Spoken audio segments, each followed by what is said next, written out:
All right.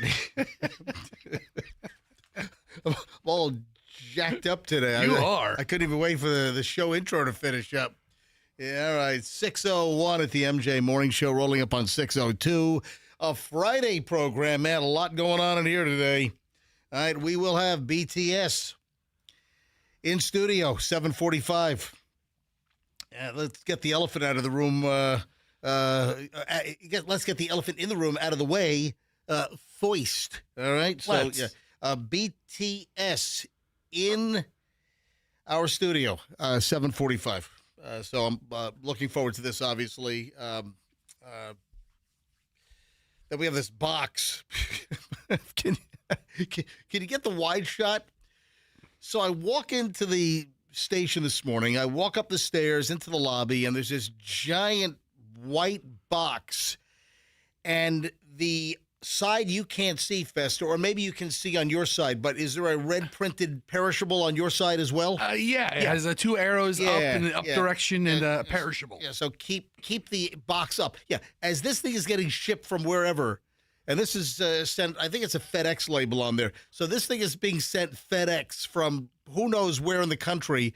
I'm sure that everyone along the way, I'm sure all the automation equipment pays attention to the red this way up arrows on the box. Michelle, can you tilt the box this way or so we can kind of see the, here we go. Yeah, so, perishable and then the arrows up. Yeah. So I walk in and I see this right at the front reception counter. I'm like, what is that box? Perishable. I said, you know what?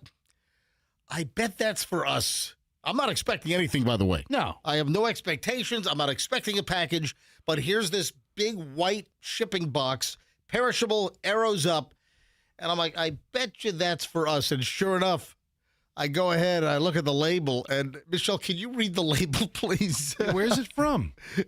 Hang on a minute. I'm going to do what's in the box later on, so I don't want to read where it's from, but read who it's addressed to. Todd, Melissa Schnitt, and Dom. Oh, great. Everybody's using our governments. Wait a minute, but Melissa Schnitt. Hey, Melissa. Oh, your alias. Dude, did you not pick that up? She's Michelle. No, she said Melissa. Yes, he's aware. Are you okay? Yeah, go ahead. Are you all right? No, it's okay.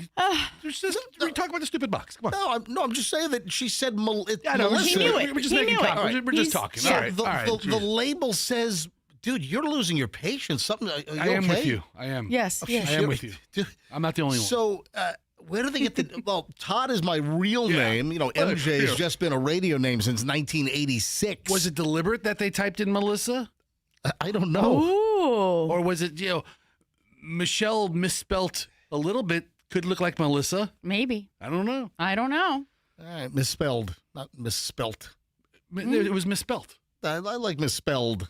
Yeah. Okay. I think both are acceptable. Well, you know what? Let's go. Let's go. Let's not continue the show until we Google it and find out. Misspelled. I think it might be acceptable, but misspelled is preferred over misspelt. By whom? By the spelling and grammar police, my friend. I am using the Queen's English. Oh, it's the British English past tense of the past participle of misspell, meaning to. Listen, I know it's a word, but we just don't use it much here, and that makes sense. It's the British English past tense and past participle of misspell, meaning to spell a word incorrectly. It is often used as an adjective. More common alternative in American English. I am sorry to be so worldly on this show. And speaking of foreign language. Suddenly, I am sorry to bring culture to this show. Suddenly you're inspired by the Queen's English or whatever the hell. Well, I guess it's the King's now because we don't have a Queen anymore. You got a King over there. What a Yankee. Right. What a Yankee. All right. And then we have the mystery of the stray stuffed animal. Did you see that in walking up to the studio? I didn't come in through the front today. You went back way? Yeah. Why that? Because I don't know anything about this BTS thing, and I don't want a bunch of kids around my car if they flood the radio station. I mean, I'm just saying. I got 500 texts last night. Yep. And a bunch of calls and a bunch of DMs about this. And I'm like, I Right. am completely in the dark. Right. You email MJ directly was my answer to everybody. And I'm like, I'm not parking in the front today. So as we're walking up the stairs to the front lobby of the radio station, I'm like, what the hell is that? You walk up the first set, you make a little bit of a turn, Yeah. and, we're on the second floor, and it's kind of an open atrium kind of lobby situation in the building where we're located. And I walk up the stairs, and I'm like, what the hell is that? And there's a handrail along the side wall as you walk up, and there's like a kid's stuffed animal. And I didn't really take a very close look at it. Michelle, was it like a Nemo? Was it like a... No, what I think was it was more like a tiger, maybe. A little tiger? All right, Yeah, because it had a tail. Did you leave it there? Yeah. Oh, I'll go get it. Yeah, there's a stuffed animal jammed in the railing. I'm like, Maybe that's for you too. why is there a kid's stuffed animal? Some kid probably lost it here in the building and now is screaming bloody murder. Ah, where's my stuffed animal? Where's my stuffed animal? And I'm sure the stuffed animal has a name, some cutesy wootsy namey, right? And you didn't get it? I mean, a kid's not going to pick it up at 6 a.m. No, I left it in the railing because maybe whoever lost this... Here, I'm guessing maybe a parent dragged their kid to the radio studio maybe to pick up a prize. Was it new? It looks like it didn't look brand new to me. It looked like it might have been a used toy, but I think somebody must have found it on the stairs going down or coming up and said, oh, someone dropped this on the stairs. Let me just put it and tuck it in the railing instead of just leaving it on the stairs. It could be a trip hazard, whatever. Or whoever lost it, they'll come back. They'll see it, stuck in the railing as you walk up the stairs. But I'm telling you, there's some screaming kid, where's my toy? I'm sure it's got some kind of name. What's a name like a kid might give a little stuffed animal toy? Pookie. Fluffy. What? Fluffy. Fluffy. Where's Fluffy? Yeah. Why does the kid sound like Milton Fludgecow? So I was just we got the white box. Later on we got to figure out, folks. Oh, what's in the box? Yes, we got to figure out. Oh, what's in the box? Yep. What's in the box? Yeah. That goes from like Oh, what's in the box? to angry. What's in the box? All right, we'll find out what's in the box. Coming up a little bit later on here on the MJ Morning Show. Oh my! You know what we didn't do this week? And you know what? Going to Kansas for one day, being off the show on Wednesday. I had to go fly to Kansas for a video shoot. What did we do? And, dude, you don't know what we didn't do? No. Come on. Dear Flabby, is he rude or nice? Dear Flabby, when you want fat advice. We didn't do a Dear Flabby. Oh, we didn't do a Dear Flabby. Oh, man. Or jingle number 2. Dear Flabby, is he rude or nice? Life feel messy, love life crappy. Got a problem, need some wisdom from a big rude man. Write to Dear Flabby. Dear Flabby, Dear Flabby, Dear Flabby. Yeah, why do you all look all puzzled over there? Not puzzled. Yeah. Profound. What? Today's a really busy, jammed up day. Yeah. I mean, we got the BTS, we got the box. We could do a live Dear Flabby. Oh, What? to Have make some- up for it? I mean, Have somebody call in? have 10 people call in.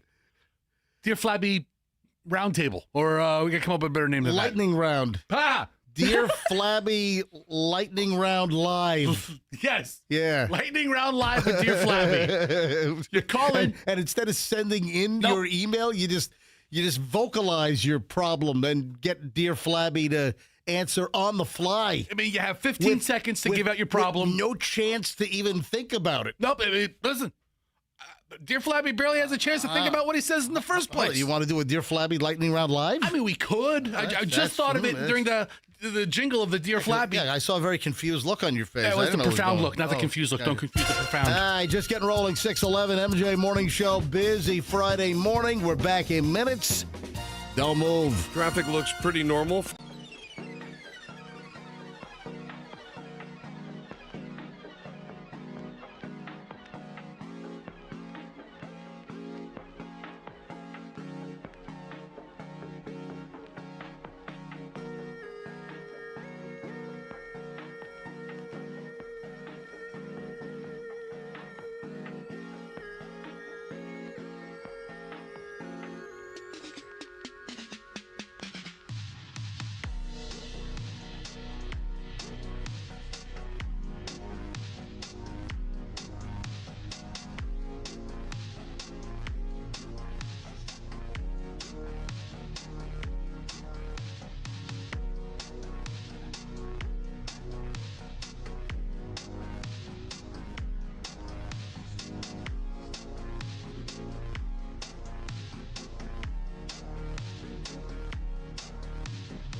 Get into this later on. Andrew, our adult Disney wacko, is going to be very, very upset. Can't he just be a fanatic? Right. I don't know Why why. such insulting terms? Oh, Right, who says right. that's insult? Michelle just gave me a death stare. Yeah. What? Because I called Andrew an adult Disney nut job? No, you called him a wacko. All right, same thing. A nut job is what's worse, a nut job or a wacko? I think that those are equal. I think those are on Right. equal footing. Andrew, are you offended when I call you an adult Disney nut job or wacko? Yes, I do not want to be referred to as an adult. Nice, nice. Look at that. Yes. Look at that. And Michelle's giving me a death stare. That's like, my boy. Oh, that was rude. Or as you say, how do you vocalize rude when I do something that you consider Rude. rude. Yeah, that's it. Listen, she's got like an oomph on it. It's like a yelling with a little bit of a. Just There's a oftentimes blatant you disrespect. are. There's a blatant level of disrespect for Andrew and his authority as a Disney fanatic. What do you mean? There's a level of disrespect? Okay, or I'm just saying. a blatant. Did you say blatant level of disrespect? Yes. Did I? I think so. I don't remember exactly what I said, but go ahead, wacko. Okay. Oh, What? I'm sorry to interrupt you, nut Yes. Doesn't bother me. job. No, right, but there's a Okay. level of disrespect, wacko. I don't think there's any disrespect there. I'm not taking that as disrespectful. You can call me sticks and stones will break my bones. You're completely right, imbecile. Keep going. I don't care. I know. Keep going. Listen, you know what? I'll give you the next 8 minutes. Go ahead. Keep going. No, listen, I don't need the 8 minutes. Nothing you say is going to bother I would me. like to get to the segment with our Disney fanatic or enthusiast. That's the word I like. Enthusiast. Well, I was going to say later on we have to address something, and I'm sure that Andrew is just busted up about new Disney rules since Andrew, right after the show, 3 or 4 days a week, right after the show, Andrew runs over to Disney, even for a couple of hours. As he should. Sometimes he's in I-4 traffic more than he's actually at the park. Yeah, sometimes he just has to go in. He'll stay for 20 minutes sometimes. That's how much of a Disney wacko nut job he is. Of course, what do you expect? He's a wacko. Hey, Andrew, do you have any idea what little Disney breaking news I might be getting into later on? I'm gonna have to think about that. But I don't go to the parks as often as you think after the show because I'm here much later than you are. You Yes, sound good all point. distorted. Can you look at your meters and see if they're like pegged in the red? They are I- not in the red right now. Well, I think you brought it down. I liked it better last week when Andrew sounded like he was in like a porta-john. Hey, guys, do you Like remember? that? Oh, stop. Yeah. Oh. Hey, guys, do you remember? No, your sound in there varies. Whenever you turn on your mic from the new production booth, I have no idea what you're going to sound like. That's okay. I have no idea what I'm gonna say. Yeah, there you go. So, do you remember some time ago I talked about a relative of mine who was scammed out of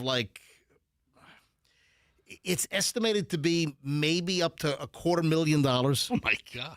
Do you remember that? I vaguely recall it. A relative of mine got all jammed up in some cryptocurrency scam. They might have been originally contacted via text. Did they buy Shibu Inu? I don't know what the hell they bought. I have no idea, but a relative in our family, Okay. an elderly relative, was taken, and forensically, accounting-wise, I think they've been able to figure out it was close to $250,000, $250,000. The reason why I'm bringing this up is I saw an item yesterday that the Department of Justice is working to reunite about $700 million that's been clawed back, stolen in some of these Chinese cybercrime, crypto, boondoggle scam fests.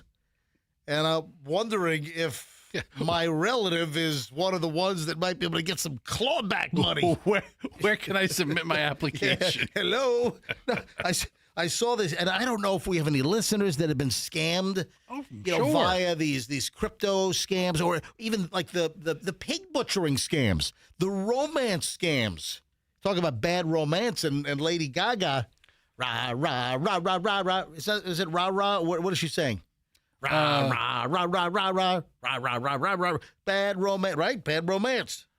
So this came down yesterday that the D.C. U.S. Attorney claims that about $700 million has been seized from a Chinese-run cryptocurrency scam operation, and that they're going to try to reunite this $700 million with mostly elderly victims. I'm like, that's my relative. Okay, well, hold on now. That's my relative that Does- was scammed. Do you have receipts?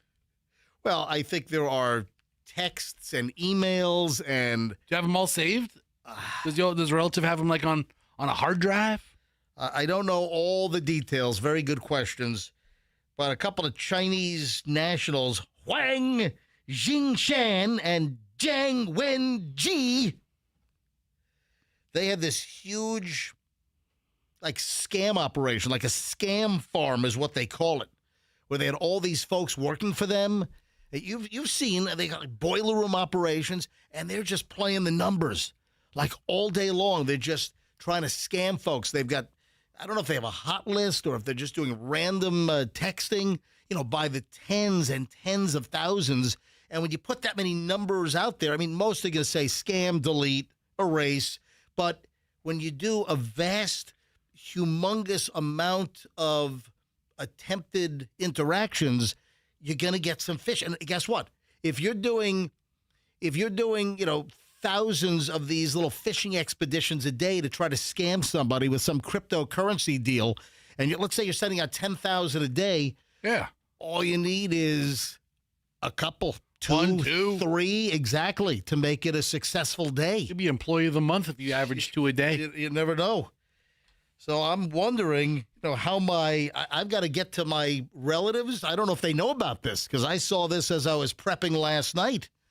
I got to get to my relatives. Hey, the big scam with the whole crypto deal. And I'm trying to remember all the details. So the relative was contacted, I think, first via text, and I think it was just a random phishing scheme. It's like, hey, how you doing? Hey, I want to let you in on this this cryptocurrency secret. Going to teach you how to make millions. I want to walk you through everything. I think the scam was, hey, I've made millions in cryptocurrency, and I want to give back. I want to share my secrets. Right.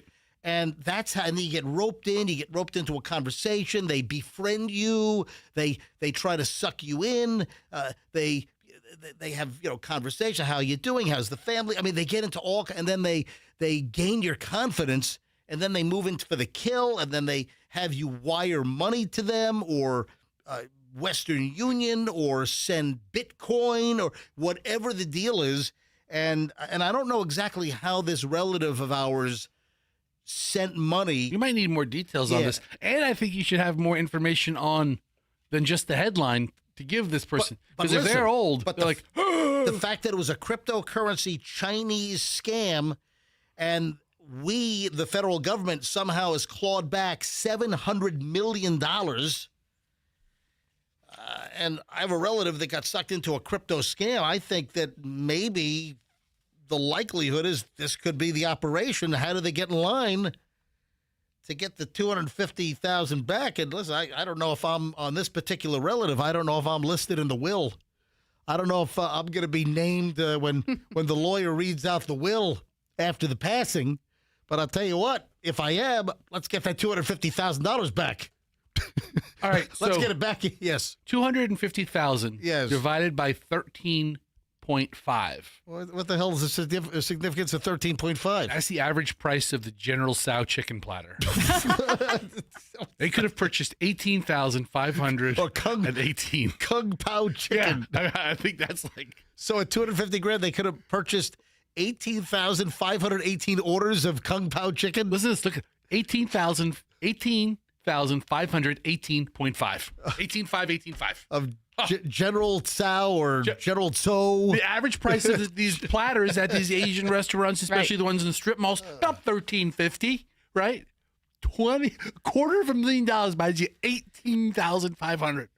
Yes. A couple dollars for tips. Imagine how many fortune cookies that would be. I don't know. I don't know how they're going to reunite all the Americans that have been scammed in online or via text cryptocurrency scams. I don't know how they're going to get this money back to these individuals. That sounds like a scam. No, being in charge of that office? I don't think it's a scam. I just think it's a very tedious uphill task to try to find all these people. Now, there you have it. And then, again, I have a relative that, to the best of the forensic accounting, got taken for $250,000 in one of these crypto scams. Maybe some good news.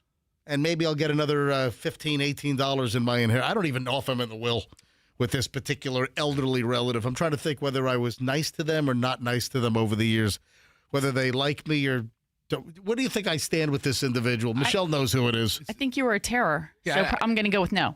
Oh, you think I'm left? Oh, so the hell with it? You're not talking so about- I don't care if they get their freaking money back. Is that what you're saying? You're not talking about Uncle Jack, are you? I'm not saying anything. All right, 6:32 at the MJ Morning Show. Morons in the news next.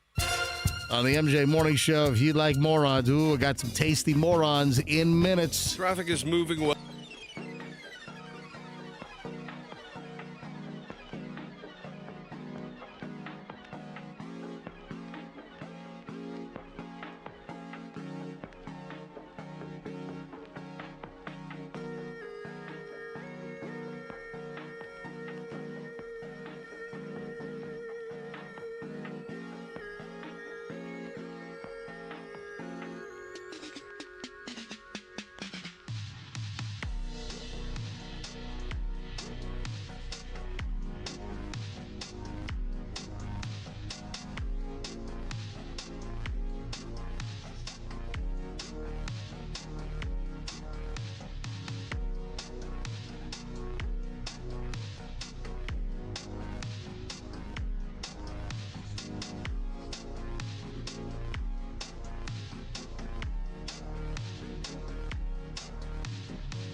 Batards today. Welcome, folks, to the Morons.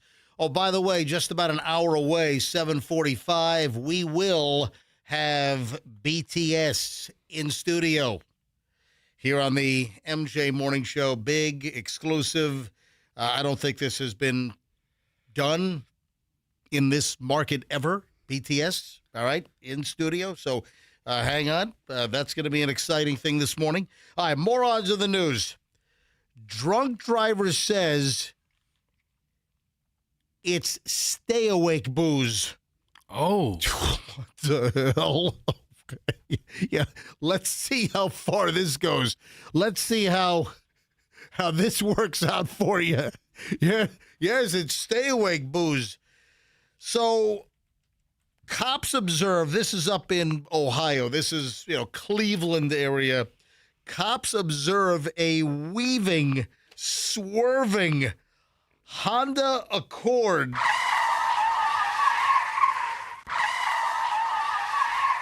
This is a simulation. This is not actual body cam or dash cam audio. This is a reenactment. Hang on, let me put reenactment on the screen. Yes. Reenactment in kind of like a slow-mo thing. So cops see this weaving, swerving Honda Accord traveling 38 miles an hour in a 60. That's a little slow. Yeah, 38 in a 60. Might get you run over. This is on I-77 up in Ohio. Other drivers had to abruptly brake, change lanes to avoid hitting the slow driver at 38 miles an hour in a 60, right? An officer pulls the vehicle over. So luckily, the vehicle was able to be pulled over. The officer then has a conversation with the woman. The woman says that she was very, very tired after working at her job in Akron, Ohio. Yeah. Yeah. She complained about other vehicles speeding behind and around her. The officer noted that she reeked of alcohol. So, Michelle, as a former Hillsborough County assistant state attorney, a prosecutor, and you did many DUI cases, what was the actual police narrative in the arrest affidavit when they pulled somebody over for drunk driving and suspected that, what was the actual language? They just smelled alcohol on their breath. Detected the odor of alcohol? Yes. On their person? Listen. Well, Sometimes. when they spoke, that's what, I watch enough of these Instagram lawyers who tell you how to beat DUI raps. Yeah. Yeah, let's not talk about how to beat DUI. Listen, Just yeah. how about you don't drive drunk? Yeah, don't drive drunk. Yeah, how about that? But the cop will lean That's how you beat a DUI rap, is No. don't freaking drive drunk. Cop leans in the car and says, "Do I smell alcohol?" I don't know, do you? Yeah, and that's the thing. And then you say, "Oh, I just had a few drinks," and boom, you're done. Where It's you always, say, what is it, Michelle? It's always a couple. It's I always just had two. just a couple. Had a couple beers. A couple of beers. It's always 2 beers. 2 beers, a couple of beers. That's it. They Always. don't even smell alcohol. They just Right. say, "Do I smell alcohol?" And then Right. you just give it up. You Yeah. could be at one of those breweries, one of those microbreweries, and they have those big stainless steel. What the heck is that? I don't know, but I want to hear the rest of happening? it. Hold on. What was that? Is the internet? No, nothing's up. Where did that audio come from? Andrew, did you hit something in my ear? Yeah, Was it in did the you- ear or was it on the air? did you just, I don't know if that was on the. Did you hit? Hold on, Andrew. What are you playing? Andrew, stop. Whatever you're playing, stop whatever you're doing. Well, what was it? I don't know. Yep, but it's blasting in my ear. Yeah, Yeah. Anyway, we all heard it. Yeah, but Sounds great, though. But I don't think it's going over the air. Whatever Andrew's playing in my ear. All right. So the woman is asked about the odor of alcohol as she's pulled over. The driver denies drinking, but had trouble reciting the alphabet instructions. Go ahead and do the alphabet, then try to do it backward, from Z. So she denied drinking, but had trouble with these simple field sobriety tests. Yeah. So after failing the test, including losing her balance, falling over, She's drunk. She was arrested for drunk driving, absolutely. Cops later found a plastic cup filled with liquor in the center console of her car. The woman said she needed the booze to stay awake for the drive home. It was stay awake booze. What the hell? So she denied drinking, but she had liquor in a cup in her center console cup holder and then said, oh, that's my stay awake drive home booze. Listen, Oh, God. she knows what she needs. Oh, man. So she was cited for slow speed, open container, Also hit with driving under the influence. Alcohol doesn't work that way, does it? Alcohol is a depressant. Yeah. I mean, But alcohol has different effects on different people. It's like drunks. You've got happy drunks. You've got nasty, snipey, angry drunks. she seems like a And happy drunk. Guess what? I've known both. Over the years, I've known both. Or sometimes you don't know whether you're going to get the happy drunk or you're going to get the nasty, angry drunk. Yeah, that's me. Yeah. I keep them guessing. You know, sometimes it's drunk roulette. Spin the wheel. What you going to get? Happy drunk or nasty, angry, really Yeah, I'm either biting drunk? I'm either the best or worst time. Yeah. Hey, we've got surveillance video. This is down in Punta Gorda, so let's bring it on back to Florida town. All right, bring it back to crazy town. So down in Punta Gorda, we have an individual that was caught on camera smacking a fast food worker with a to-go box outside of a restaurant. Oh. I don't know if this is technically it's not like a chain. If you're down in Punta Gorda, if you're like a Charlotte County resident or you know the area, it's Leroy's Southern Kitchen and Bar in Punta Gorda. And there's look that. Are you aware of it? No, but look, I don't know. I don't know if it's fast food or if it's more of a Leroy's- sit down. It's Leroy's Southern Kitchen and Bar in Punta Gorda, and video shows women yelling at a worker behind Leroy's Southern Kitchen and Bar in Punta Gorda. The worker from the restaurant takes out her phone to try to video what the hell is going on. And one of the women comes right up in her face, and surveillance video shows the woman swinging her to-go bag and smacking the worker in the with the to-go box and bag. This isn't a fast food place. It's a sit-down? It's a sit-down I don't know. restaurant. Listen, I told you. I don't know what I'm telling you. I don't know what Leroy's Southern Kitchen is. Yeah, but all the headlines, I saw the same headline. It All right, said fine. hit fast food worker. All right. Not a I mean, I'm sure food comes out quickly, but it's not a fast food, people. Yeah, so caught on video here. That's a battery. A delicious battery. Yeah. And the restaurant, I wonder if it was Leroy himself, but Leroy, they posted on their Facebook page, quote, "If you think you can walk into our restaurant, cause a scene, and face no consequences, think again." Yeah, we stand behind our staff 100%, no questions asked. You know what? Leroy's got his peeps' backs. That's what that means to me. I want to work for Leroy. It just doesn't feel like these days companies have your back, does it? No, at Leroy's they do. It sounds like Leroy's got your back. You know what? I want to work for Leroy. I want to bring catfish sandwiches out to tables. Yeah. That's what I want to do. Do they have catfish sandwiches at Leroy's? Yeah, they do. Do they? Yeah, a Southern Kitchen. Yeah. Yeah, of course they have Oh, catfish. you got to have a fried catfish sandwich on that menu. Absolutely. Yeah, so the woman that took the to-go bag and hit the worker was given a civil citation by the Punta Gorda police. That's a battery. Michelle, shouldn't she have been charged with battery? Seems like it. Well, listen, they didn't want to arrest her because then she would never have to eat her leftovers. You know, I mean, she got them in the to-go box. When I saw this headline, I want to see if this pops into your head. If something pops into your head, just blurt. Okay. Oh. Just blurt it out. The headline instantly conjured up something for me. Rubbing, licking. Oh. What? Oh. Making out. No, it's You said rubbing and licking. no, Okay. no. Rubbing, licking, and photographing feet. A man has been arrested in Oregon. Isn't that great? So what do you do for fun? Oh, I lick and photograph people's feet. I mean, to each his own. 23-year-old guy facing dozens of criminal charges in Oregon after cops say he approached girls with offers of free foot rubs and then sexually abused and harassed them. Cedric Valdez was arrested, now faces a total of 31 charges. What, he got charged for every toe? Not only, no, that's how many people, that's how many women. So in Oregon, he's facing charges, and also he's from Fresno, California, and he's also facing charges there as well. He would approach girls with offers of a free foot massage or foot rub.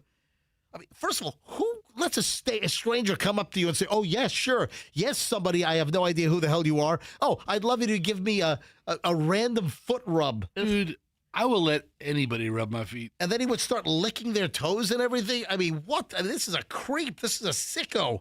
The Fresno foot licker. So, Michelle, when I said rubbing, lick, nothing, rubbing, licking. I think I was in the same lane as Fester over there. come on. I was thinking about making out. Journey. Andrew just said it in my ear. Well, yeah. Loving, touching, you squeezing. Said, you said what visual comes to mind. Yeah. You didn't say like just in general. Oh, Because I in got general. that. I got that as well. So the headline is rubbing, licking. As I'm reading the headline, I'm singing Journey. Right. That's loving, not touching, squeezing. That's not a visual. It's completely different words. Right. I'm thinking of the Fresno foot licker wearing a Lone Ranger mask, rubbing down piggies. This little piggy Yeah. went in my mouth. That's gross. Suck this tootsie right here. Morons in the news on the MJ Morning Show, 6:53, and you're in luck because the 7 o'clock hour is next. Oh, man, that video I posted of the lights in the sky Yeah. a couple of nights ago. The video that our listener Brandon sent in? Yeah, Brandon sent me, I got to read Brandon's email. Brandon sent me a very thoughtful email. Folks, if you didn't, hang on, we'll get to it next. Hang on, stand by. The whole mystery lights in the sky and the video that's on my Instagram at Certified MJ Radio. If you haven't seen it, you got to check it out.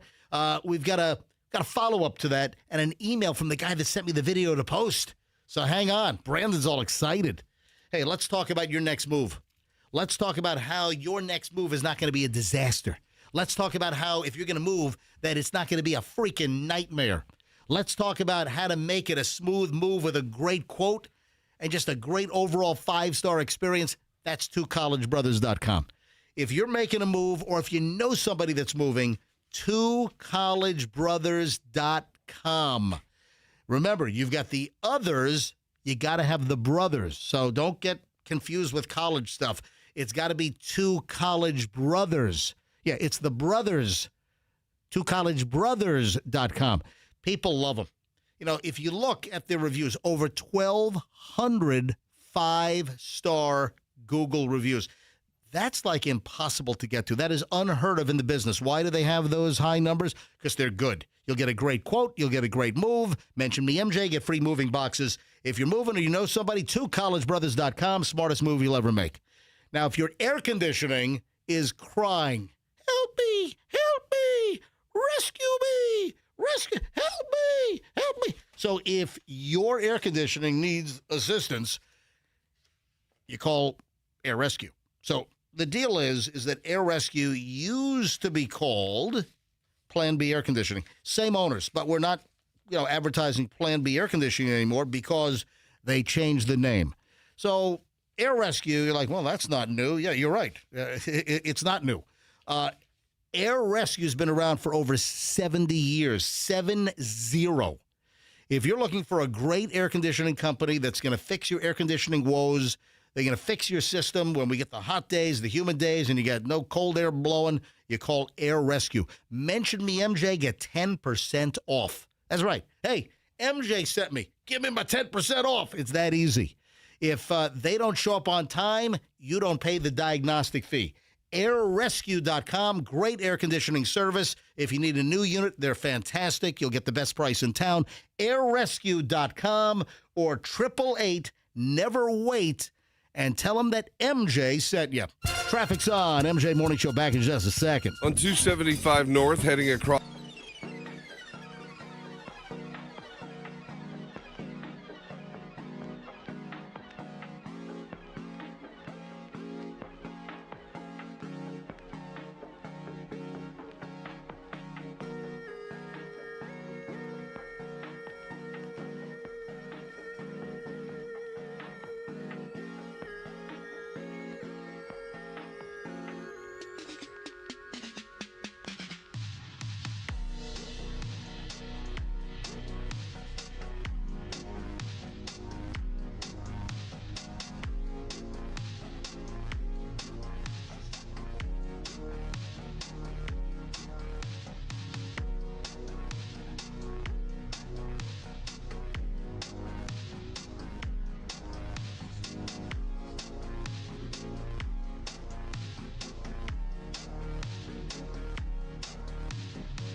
Adam's Heaven Super Mix. Did you hear that on the rejoiner? Yeah, I caught it.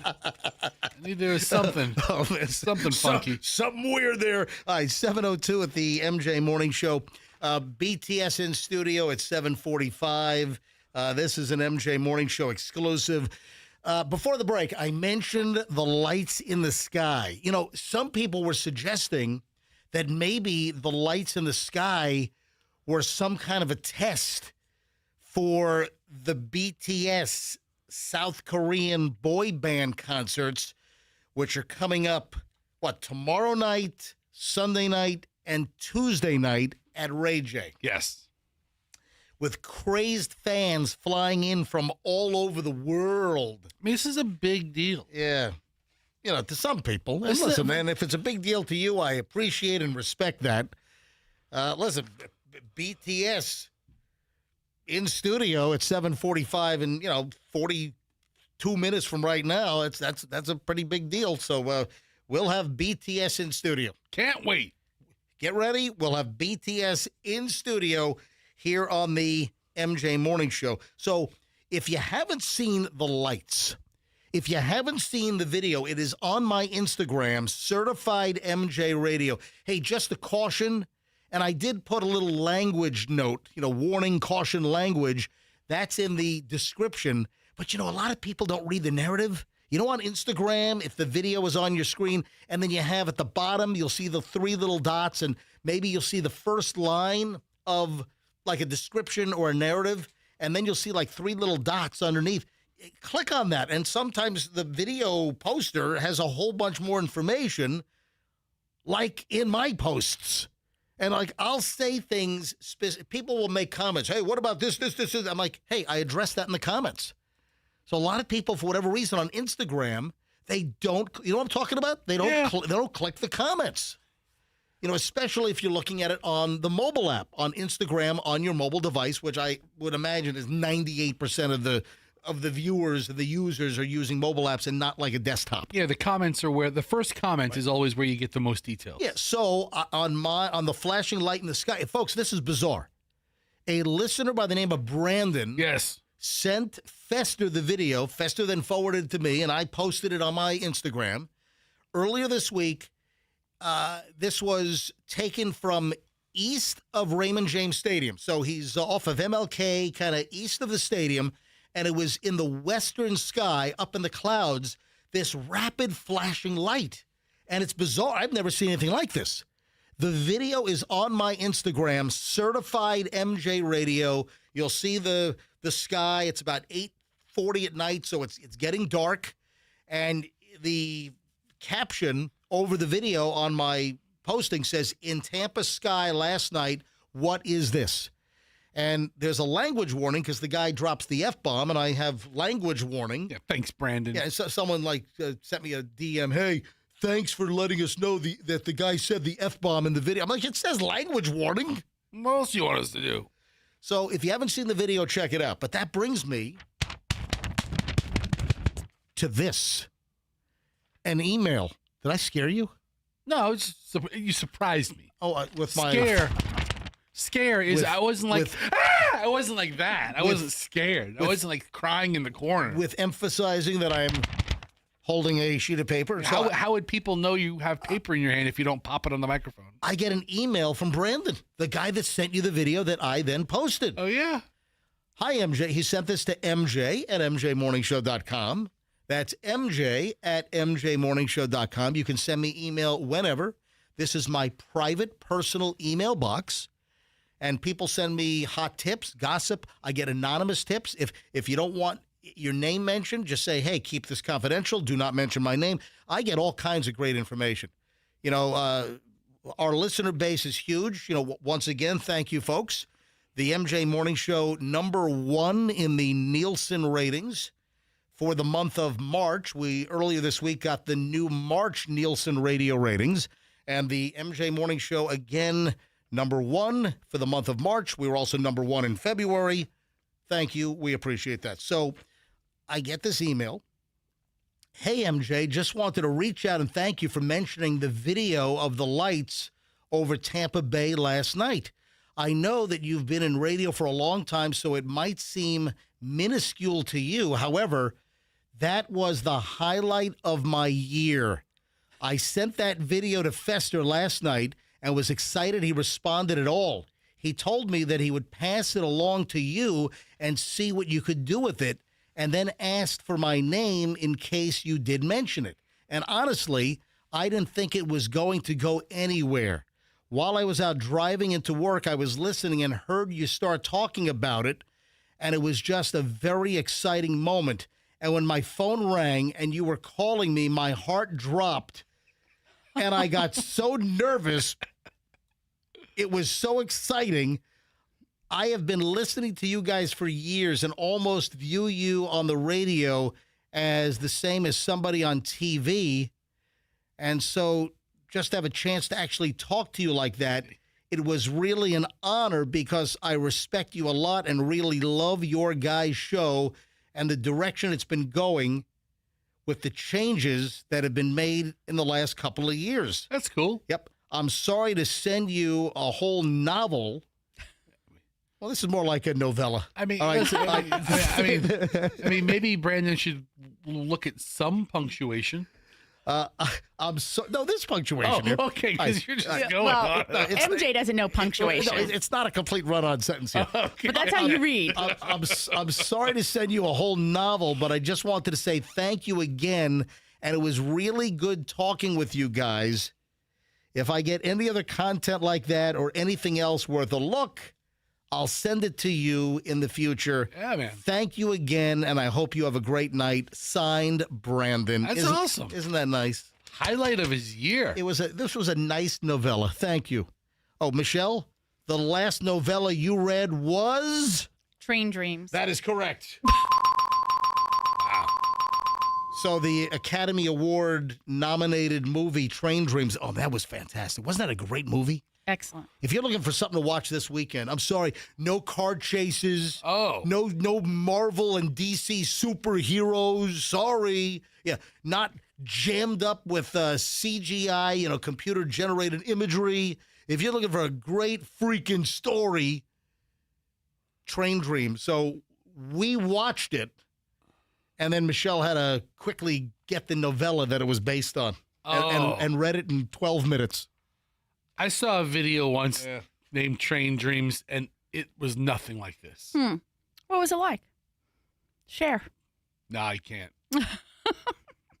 I have no idea. Listen, if you're trying to make some sick joke, it's not working. Listen, maybe not with you. There's somebody's laughing right now. Hey, if you bought the Costco heated socks, Ooh, I guess yeah. they're doing their job way too well. Whoa. I didn't know they had heated socks. I had no idea they had these either. So, I mean, I have an electric blanket at the house. I'm a Costco member. Yeah. Hang on. Let me see. Oh, I just got my Costco renewal. Heated socks. Yeah, here. Holding up my Costco card. Yeah, look at you. You're official. I show this to TSA. They let me right through. When I went to Kansas City earlier this week, I just showed my Costco card. Boom, right in. A lot of people don't know that. Every place has heated It's socks. got my picture on it and everything. Here's the Home Depot. Yeah, Sharper heated Image, socks. So I didn't Walmart. know this. Hold on. This is important. Thousands of heated socks sold at Costco apparently are doing their job way too well because they can burn your feet off. Well, guess what? You know what? They're delivering more than they advertise. You know what? These days, so many advertisements fall short and you feel gypped. You feel like you've been cheated. Nope, not with the Costco heated socks. They will cause third-degree burns on your feet. Your feet are really toasty. Toasty. What's the problem? More than 200,000 pairs of heated socks sold at Costco being recalled after reports of people suffering. All right, I maybe juiced it up a little bit. It's only first and second degree burns. It's not third degree burns. All right. Yeah, this is according to the U.S. Consumer Product Safety Commission. A recall notice was posted yesterday, April 23rd, and said that the 32 Degrees brand heated socks could pose an injury hazard, including burns, when the user is performing high-intensity activities that generate a combination of heat, excessive friction, moisture, and pressure. You know, people don't like the word moist. A lot of people are just, you know, the word moist. It's one of my favorite words. Oh, why you giving me a look over I there? think ladies buy moisturizer all the time. So. No. Moisturizer is okay. All right. Moisture's okay. Really don't like that word. It's just Moist. the word moist. M-O-I-S. I think it's one of the most hated words in the English It is. language. Yeah, Really? yeah, moist is a hated word. Moist. Yeah, moist. People don't like moist. Like after a rainstorm, are you wet or are you just moist? Ugh.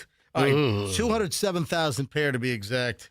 That's a lot of socks. How do they know it's 200? How do they know it's not 207,112? I think it's every sock that has been shipped Yeah. to Costco. So Yeah, they so- know the number. These socks were sold at Costco between August of last summer and just March, just last month. All right, I have a dumb question. Price from $30 to $46 a pair. What?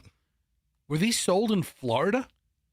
Because a lot of these big warehouse clubs have regional items. Right. I would think electric socks Not a hot item here. wouldn't be that big a seller. I've never heard of these before, and I've never known anybody who's told me they own a pair of heated socks. You know what? It's been quite some time since I've gone up and down every single aisle at Costco and viewed every single piece of merch. Dude, why don't you combine your Costco visit with your walk and just go up and down every aisle? Oh, that's a great Yeah, man. idea. Because Yeah.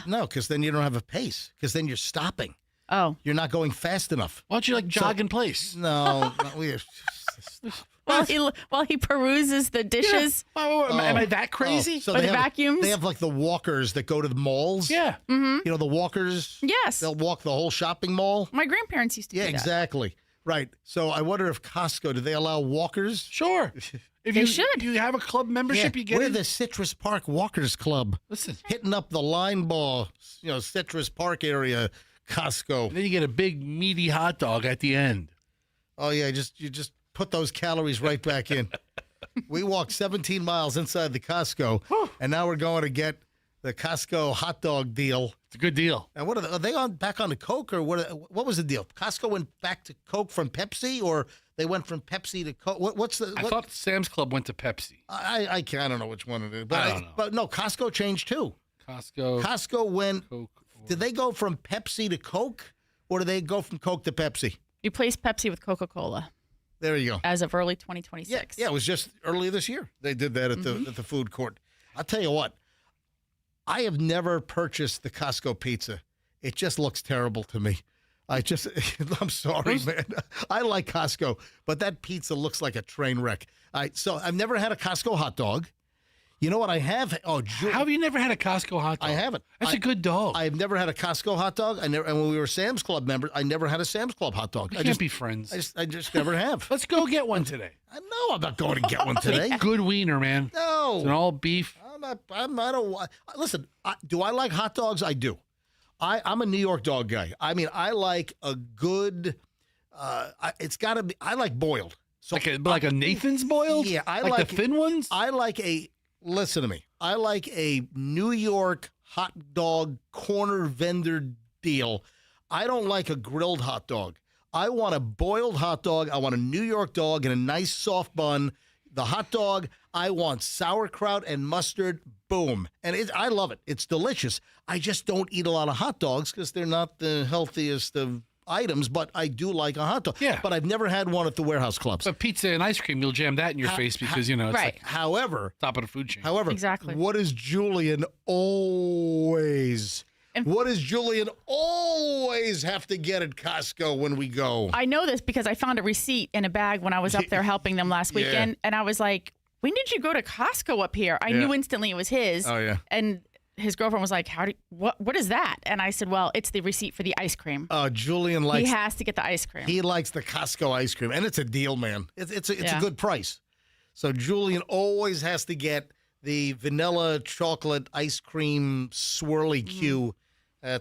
Anyway, if you bought these heated socks, bring them back because you might have a 3-alarm fire on your feet. I'm just guessing they sold a lot more of these in, Wisconsin. Listen, so people in Florida could buy heated socks here because We could buy snow shovels. Listen, we've had. I mean, duh. I mean, we can buy all kinds of crap here. We're a very modern society. Listen, who amongst our listeners owns a pair of heated socks? We had the longest cold snap over this past winter than I can ever remember in my 34 years in Florida. Okay, 34 years. Yeah. You've met thousands of people. Has any of them disclosed to you that I own heated socks? In any of those conversations? Listen, No. I'm just Have they? I'm just giving out good information here that Nobody's- might help you. Nobody's ever shared that information with you? What? That they owned heated socks? No. I don't know one person. Michelle's got a box of toe warmers. Listen to me. So Yeah. you know the toe warmers that you use when you're skiing or the hand warmers? Like what hunters Yeah, use? Michelle, we usually keep them in our ski locker out in Colorado. That we've got like the heaters, the little hand warmers, the hot hands or whatever. Michelle ordered hot hands and toe warmers to Florida, to our Tampa house because of the cold snap. And Michelle was wearing toe warmers in the studio when we had the cold weather back in, January and December of this. My toes were getting a little chilly, so You know what we should get you? What's that? Heated socks. from Costco. I don't want to get burns on our dogs. Speaking of Florida, speaking of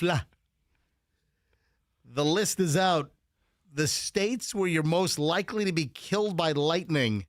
And We've got to be number one. yeah, of course we're number one. We're number one. We're number one. Good job, everybody. Yeah, so I always heard that the Tampa Bay area was, the lightning capital of the world. The weather started getting rough. The tiny ship was tossed. They ended up on Beer Can Island. Do you know what that lightning strike is called? It has a name. It does have a name. Yeah, what is it? Oh, this is a great trivia question. This is the double strike version, and that's just post-production. But there's a single strike version, but this lightning sound effect, does this sound familiar? Do you know what that's called? Come on, the famous lightning sound effect. What is it called? It's called Castle Thunder. And that's from 1937 or 39. That's from Frankenstein. And that is the most widely used thunder sound effect in TV and film. Like the Scooby-Doo cartoons use that. Tons of movies have used that, TV shows. I was watching an old $6 Million Man episode with what's his face? Lee Majors. Lee Majors. Yeah. And there was the episode where there was a big storm, and it was that. Oh, we got to take a call? Anyway, Florida number one. So the list is out. Florida, Sunshine State. We are the lightning capital of America. You are more likely to be struck by lightning in Florida than any other place. In the last 9 years alone, we, the state of Florida, has reported 51 deaths by lightning. Did you know Yeah. the I-4 area between Tampa and Orlando? The lightning capital of the world. Listen. Yeah. Why do you say it like that? 'cause And you just read a whole thing about Florida being the number. We named our stupid hockey team after this. You got to hurry up. I got to take a call. It's called Lightning Alley. Yes.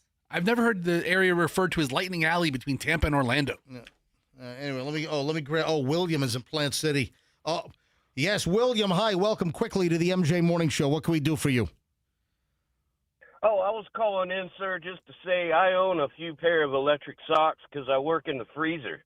Oh, wow. Do you have the? Hold on. There you go. That's the kind of person. Somebody who lives the life of a Michigander. Hold on. There's that big frozen storage warehouse off of I-4 as you approach Lakeland. Is that where you work? Yes, sir. Holy crap! See? Yeah, I've seen that place. So, do you have the Costco ones that were recalled, or you have a different brand that are not going to burn your legs off? I got them through Amazon. The wife got them for me, so I don't really know the brand. Yeah, all right. So But, if she didn't get them at Costco, I think you're going to be okay. But they work really well. They work really well. I like them a lot. Awesome. Well, I Thank think you. you're safe. They didn't come from Costco, so I don't think they're under recall. So I think your feet are going to be okay. William, look at this. In Florida, he has a need for heated socks Yeah. because he works in a freezer warehouse. Yeah, that's not an outlier. Right. Oh, that's an extenuating circumstance, William, but thank you. William, have a great day. Have a great weekend, buddy. Thanks for calling. You too, guys. Have a great weekend. See you, pal. Absolutely. Look at that. I love when people just call in. Fantastic. We start over an hour and 20 minutes of nonstop MJ. We'll have BTS in studio at 7:45. That is minutes away, folks. This is an MJ Morning Show exclusive. Whatever you do, don't move. Hey, our friends at Banco have a couple of things going on for April, and you better hurry, especially on the Clopay door deal. So what is the Clopay door deal? How would you like $250 off a double premium series or higher level garage door from Clopay? That offer for this garage door, this savings of $250 off, is good through the end of the month. So it's good through April. Increase the value of your home. You know, the ROI, it's proven. You put a new garage door on your home that looks great, the return on investment is strong. And listen, it makes your house look better.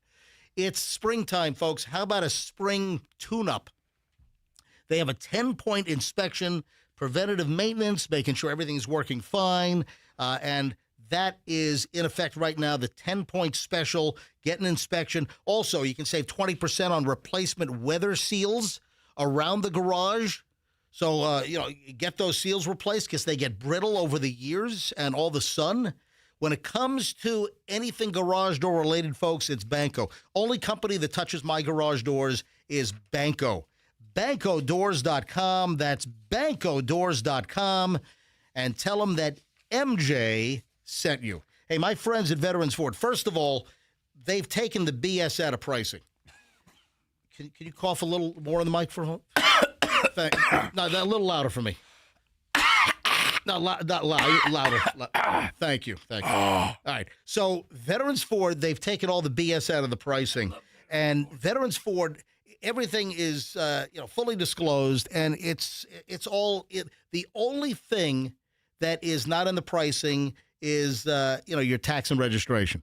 But all dealer fees, anything, it's all included, so you don't have all these giant add-on surprises at the end. It's a pleasure doing business with Veterans Ford.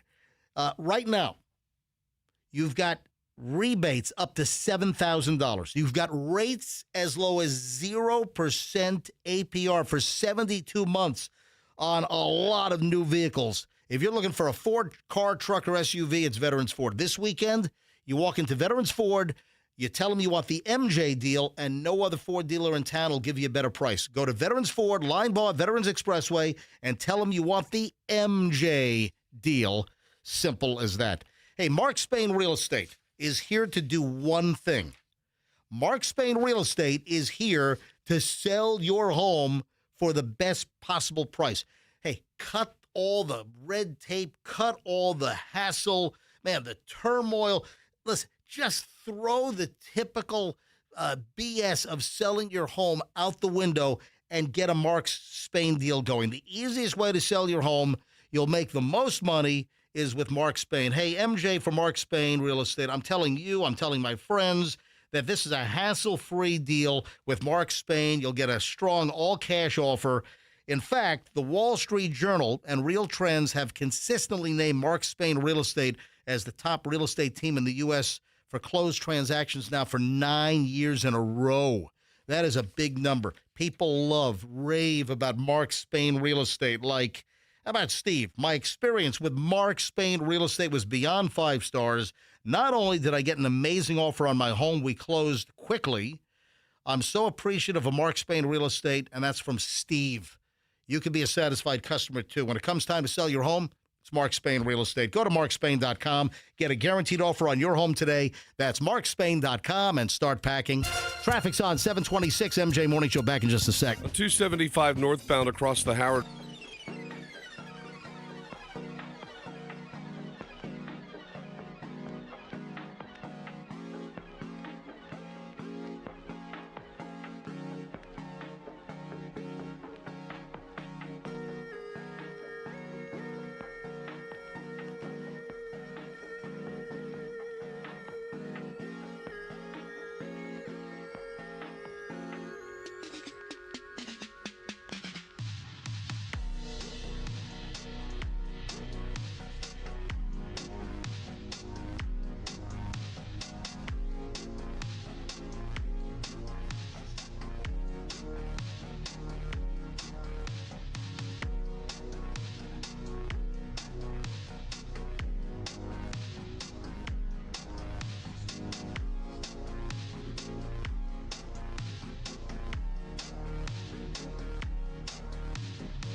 Bunch of people in the parking lot. 7:30 at the MJ Morning Show. BTS in studio. We'll have BTS in studio in about 15 minutes. This is very exciting. 7:45, BTS in studio. We'll have it right here in the studio. 7:45, stand by. A couple of things. Was yesterday Bring Your Daughter to Work Day? Was it? I think it was. Bring Your Son or Daughter to Work Day. I think it was because when I was walking out, I saw some kids I'm like, what the hell are the kids doing here? Oh. You know, did you see? No, but that's why that stuffed animal is probably there. Oh, so Somebody must have, dropped it. Hang on, I printed. Yesterday was National Take Our Daughters and Sons to Work Day. Can't they just say kids? Yeah, you know what? It's a little wordy. Or what if they don't identify as a he or she? I mean, that's What if National Take Your Them to Work Day? I mean, I'm sure some families are dealing with that. You know, I hate to exclude people. At like 7 years old? Yes, it's not my son or daughter. It's a them. It's a they. Yes. Not a she or a he. It's a they. So, National Bring Your Child. It's National Bring Your It to Work Day. National Bring Your Child to Work Day. That was yesterday, right? 2026. Observed yesterday. We missed it. Oh. You got 2 school-age kids. My kids are, 21 and 24 now, so I mean, they're a little older. Yeah. But you got to bring your kidlets. Yeah, where was Hadley and Hudson yesterday? Hadley's on a field trip. Oh. Her school's taking like a 3 or 4 day overnight trip. Yeah, they What? all are. Yeah. Hold on. Yeah. Every year her school. Public school taking your yes. overnight It's trips? a charter school. I but never yeah. had that. Well, they have a lot of things that. What the hell Yeah. is that? What does Wait. that? What does that permission slip look like? Did they go to D.C.? No, Oh. it was it's like a, I think it's like a work camp. Do you remember permission? Do you remember permission slips? Yes. I mean, just go on a field trip. Like up in Nanuet, we went to like Van Housen's farm, like Halloween time to see all the pumpkins and the pumpkin. Van Housen. Anyway, in lovely Blauvelt, New York. I just remember the permission slips. You had to bring the permission slip home, and Mom had to sign it for you to be able to go on the field trip. The permission slip. Oh, great. So anyway, but yeah, the kids didn't even know about it. I'm moving on. Holy crap. Ugh. Florida's now adding 8 new specialty license plates. Oh, that's cool. Do we need any? When was the last time I was at like DMV? I got to go this year. Oh my God. Why? I literally counted. And Michelle, I took Julian for his driver license. I was there. What else was I there for? I was there. What did we have to do? The snack bar? You and I had to go for something. We did? Yeah. What did we go for? Did your license expire? No. What the hell was it? We had to go for. Did you owe a fine? No. But anyway. Was your license suspended? I counted. Yes, that's what it was. Was that what it was? I think it was when your license was suspended accidentally. The insurance thing. And we might have had to go there to clear it up. Was that what it was? Anyway. Yeah. Last time I was at DMV or the tax collector, I counted like 137 specialty plates on the wall. I mean, if there's an accident or somebody gets a fleeting look at a license plate, I mean, you can't even identify what freaking state it's from. I mean, this has got to drive cops batty. So 8 more specialty plates are going to be added. We've got the U.S. Military Academy, the U.S. Naval Academy, Ultimate Fighting Champion. There's going to be a UFC Florida specialty license plate now. That's awesome. What the hell? You don't want to mess with that guy in traffic. Miami Northwestern Alumni Association. What the hell is that? I don't even know what is the Miami Northwestern Alumni Is Association? that a high school or a college? I mean, Miami has a lot of big high schools. I don't know what Miami Northwestern is. How about the Hermaphrodite Club of Florida plate? Is that coming out? I have one on my car. Oh, look at this. The Christopher Columbus High School license plate. Okay, Are you telling me that a high school got enough signatures to get their own license plate? Where the hell is Christopher Columbus High School in Florida? Probably down in Miami. They had enough. Michelle, look it up quickly. In order to try to petition the state for a specialty plate. It's a Miami-Dade. So they're going to have their own license plate for Christopher Columbus High School. As well as the Miami Northwest Alumni Association. That is ridiculous. All right, Michelle, how many signatures or how many people have to sign on to requesting a Florida specialty plate?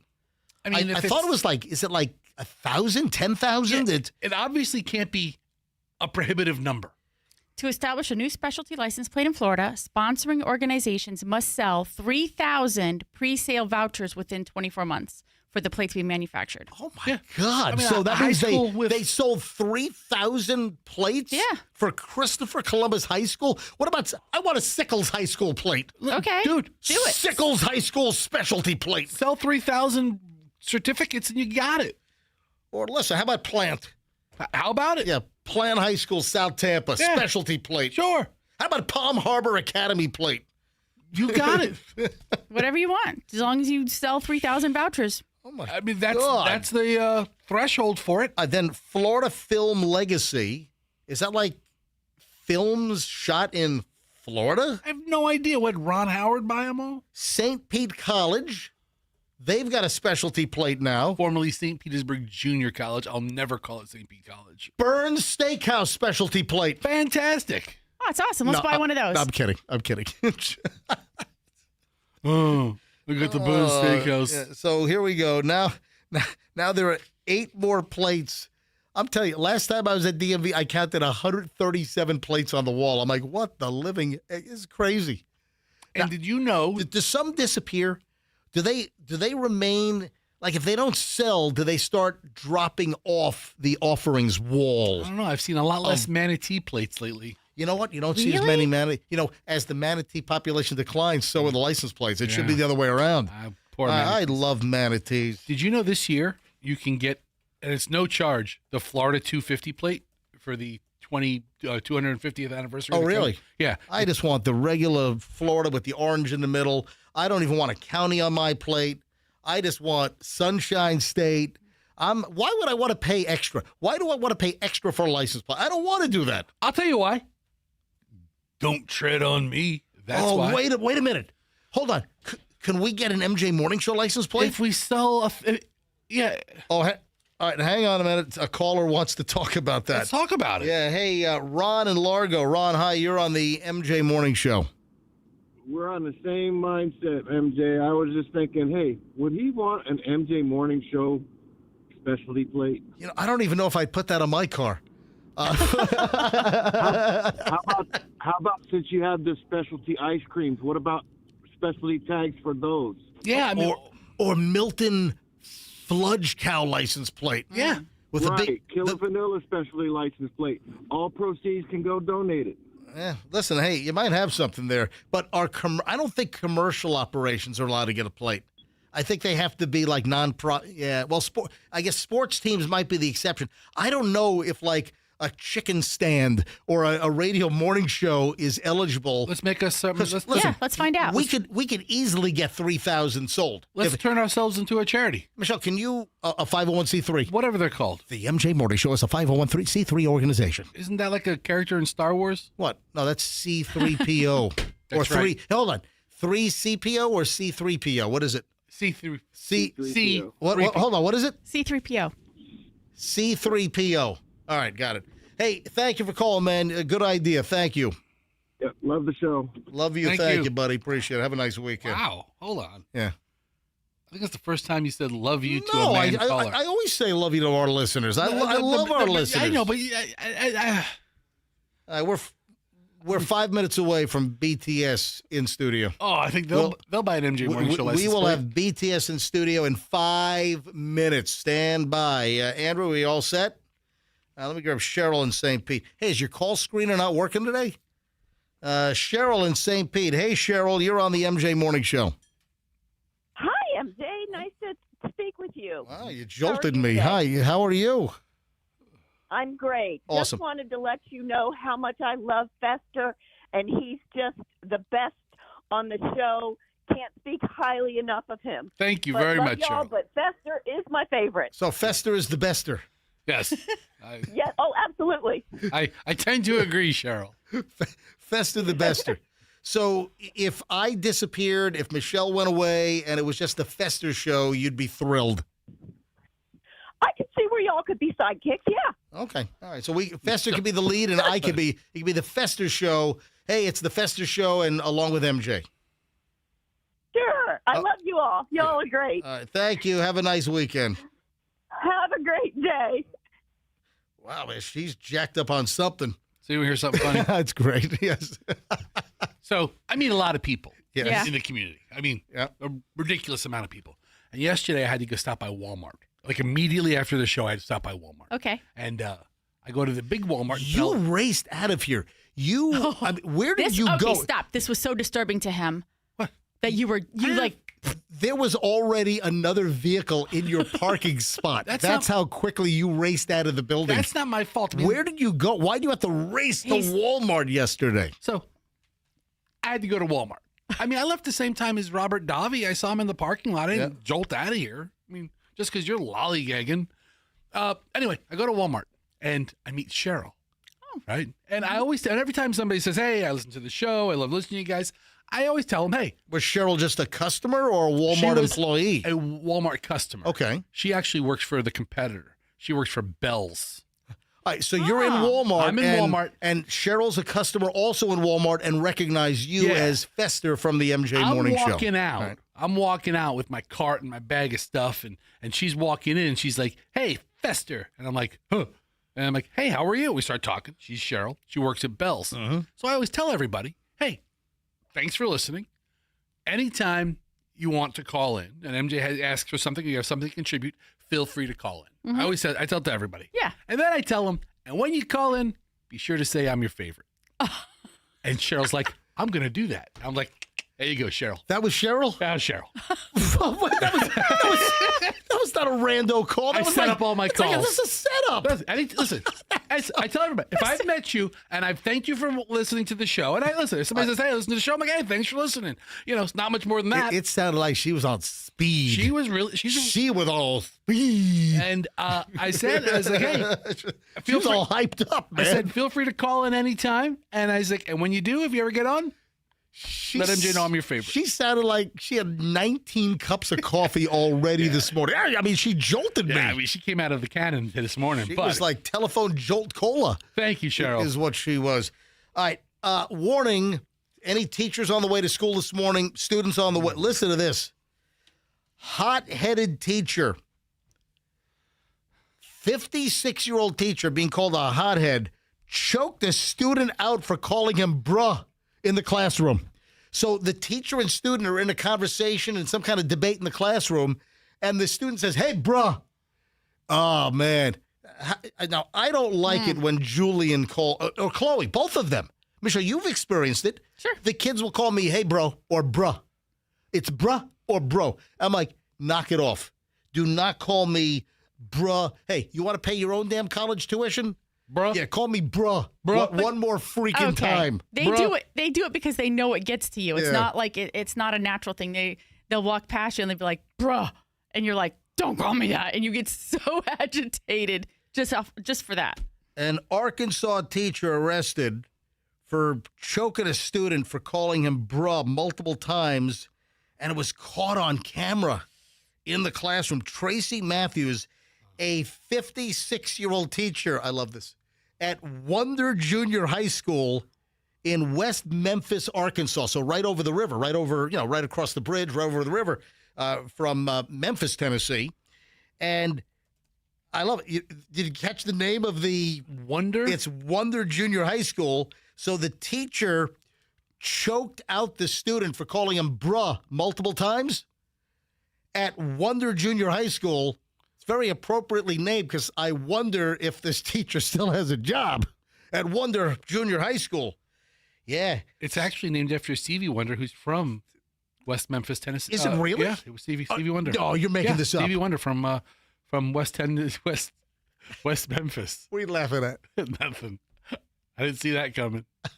I'm kidding. He's not from West Memphis. If you're watching MJ TV, you caught my Stevie Wonder impression. Stevie Wonder is from Saginaw, Michigan. So it's not. He made it up. Wonder. Yeah. So this 56-year-old teacher was hit with aggravated battery charges. Went berserk on the student who kept calling him bruh. So it is 7:45 at the MJ Morning Show. Oh, another call. Listen, hang on a minute. I've got we got big stuff to get to. I got to do BTS. All right, quickly, Audrey. Andrew, you ready with BTS, please? All right, Audrey, Spring Hill. Audrey, hi. You're on the MJ Morning Show. Quickly. Hi, quickly. Love you guys. I would definitely buy an MJ plate if That's you awesome. guys can. Yeah, definitely. But I used to have a Salvation Army plate, and they do retire them. I just like the logo, the little flag with Oh, the red yeah. cross on it. Yeah, a little bell ringer. Yeah. Little bell ringer Yeah. with a little tripod setup. The Salvation Army No, license it was plate. just a white flag. I think it was just a little white No, flag. with the I want the bell ringer.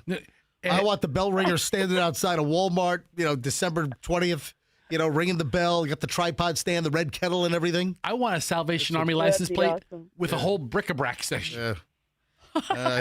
Yeah, but they do retire them, and now I have the Imagine plate. Well- But I would definitely switch to an MJ plate. Yeah, we need to look into, can we get an MJ Morning Show Florida license plate? I don't know if a commercial operation like ours, I don't know if we're eligible. Michelle, could you do the research on that, please? I'll just call Ron. Andrew, let's go. Michelle, let's go. Can you let's it is 7:47. It's time for BTS in the studio. Michelle, Michelle's going to get BTS. Do you have it? Michelle, go grab it. Michelle is bringing BTS in right now. This is very exciting. Folks, this is huge. This has never before happened on the MJ Morning Show. Michelle is bringing, and ladies and gentlemen, BTS has arrived. Oh, wow. In the Tampa Bay area, in the MJ Morning Show studio. Ladies and gentlemen, look at this platter. Bacon tomato sandwiches. All right. I love a bacon tomato sandwich. Here we go. Look at the Michelle. Hold it up to MJ TV. Hey, Michelle, let me see this. Give the platter to. This is platter. Give the platter to Fester. Oh, all right. man. So. Look at this. BTS. I said, listen. I promoted the fact we will have BTS in studio, and here we go. Look at this platter. We have BTS in studio. Oh man. Bacon. Tomato. These are nice tomatoes. Sandwiches. Look at this. Look at these tomatoes. Here, Fester, look. don't touch all the freaking tomatoes. This one has the pit in it. Well, or that's the pit. then the throw stem. it away. Don't throw it in the studio. This is the new studio. Yeah, just throw it on the countertop. It's like a corian countertop. Look at this. All right, Fester. Do we have any mayo? All right. Oh, you didn't bring mayo. I didn't bring mayo. We don't have mayo? Wait a sec. I checked the mayo last night. Right. The mayo had a best. Do you realize our mayo has a best by? It was like October of 2024. We don't use a lot of mayo in our house. I guess we don't. You got to do what I do. Yeah, we don't use a lot of mayo. I steal mayo packets. Oh, yeah. I don't you use a have lot of any mayo. today? Where are they? In the car? Oh, by the way, I want to say hello. We have a very special BTS fan listening. A huge fan of the MJ Morning Show. Tommy. Tommy, I'm glad you're listening this morning. One of our biggest listeners is Tommy. So, Tommy, great to have you listening this morning. And if you wanted to stop by, we would introduce you to BTS as well. Look at the Fester. How is that BTS, that bacon tomato sandwich? It's a little dry, but really good. Yeah, I shot a video yesterday. Posted you know it. what? Wait, I said we'd have BTS in studio, and I did not lie. We have BTS in studio right now, a bacon tomato sandwich, and Fester's just loving the hell out of this. You want me to go get the mayo in the fridge? We have mayo in the fridge? There might be some mayo in that fridge. I'll take it. Is that a little dry? You know what? You want Hellman's or Duke's? I'll take whatevs. But listen, the classic flavors of the tomato and bacon. Unfortunately, Elle couldn't make it to the party, but Yeah, because it's not. the band's not. Yeah, no, yeah, absolutely. So how is that? Very good. Is that delicious? DCS is a very good sandwich. Well, listen, I Would you look like for, some? No. You know what? I'll make one maybe during the break. Okay. But is Michelle eating a sandwich yet? Has Michelle made her own? I still have the whole platter here. All right, first of all, she's going to the radio station fridge. You don't eat anything out of it. You have no idea what's gone on in a radio station fridge. Yeah, condiments I feel different about. I don't know. Oh. Who knows? So, folks, Fester is just chowing down on BTS right now. This is the best day ever. The bacon tomato sandwich, BTS, in the MJ Morning Show studio this morning. This is a really nice Oh, tomato. Michelle found some Hellman's mayonnaise. Bring it on. Yeah, that looks old. Oh, hold on. Andrew, hang on a minute. Turn your microphone on, Andrew. Andrew, what are you saying? No. Why? Well, wait. Somebody have sex with the? Wait, who cares? Oh, actually, this was Best Buy September 1st of 25. But look at it. But it's like, it's more brown than what Hellman's mayonnaise should look like. It's got like it's got a tannish brown tint to it. That doesn't look like good mayo. Yeah, why did you try it? No. You had the problem at the radio station? Put some of this on your BTS over there and see what it tastes like. You know what happens to the radio station? Ugh. We had a cutback on staff. Oh, yeah. And the person who put out the flyer every 2 weeks about, hey, we're cleaning out the company fridge, got the axe. Right. And nobody's cleaned out the company fridge since. Oh, that's right, Leslie. Yeah. She was the best. Best. That was the dumbest downsizing ever. Letting go of Leslie was the dumbest downsizing deal ever. Whatever they paid her, she saved the company tenfold more, or found money. That didn't make any sense. What do you? I hear you doing It's a nice sandwich. It is. Yeah, this is good bread too. Yeah. Yeah. Guess what? What? Everything Aldi, because I didn't want to spend a whole lot of money on this BTS. Everything you're eating is Aldi. The whole huge loaf of white bread at Aldi? Yeah. $1.49. It's good bread. $1.49 for the big loaf of Aldi bread. For white sandwich The bread? tomatoes were like $2. Extra good tomato. Package of good tomatoes. Aldi. The bacon is Aldi bacon. Now you got the pre-cooked bacon. We cooked this. Oh. We put this on a cookie sheet on parchment paper. We cooked this last night. That is center cut Aldi bacon, man. It's all uniformly cooked. That's what threw me off. I just didn't want to spend too much on this bit, so I went to Aldi. I don't see why. I would have spent $1 billion on it. It's hysterical. And guess what? I left my Aldi shopping cart defeater at home. And I was kicking myself because I wanted to use the little shopping cart keychain defeater that the listener sent us from some Allstate office out in Brandon or Riverview or whatever. Whatever. Yeah. All right, moving along. 7:52 on the MJ Morning Show. You're really enjoying that sandwich. There'll never be a day that I won't eat lettuce and tomato and bacon. Never. I'm going to have lettuce or mayo. Did you see the wheelchair that caught on fire? Did you see the video? On the driveway? Yes. Yes. Michelle, if you saw the wheelchair. I haven't seen it. Oh, go search quickly. Look for wheelchair catches on fire here in Florida. Did you hear the sound? The audio is unbelievable. And the minute I saw this, I'm like, holy crap. Something quickly. Are you choking on my BTS over there? I had to burp. You know what? We ought to bring some BTS to BTS.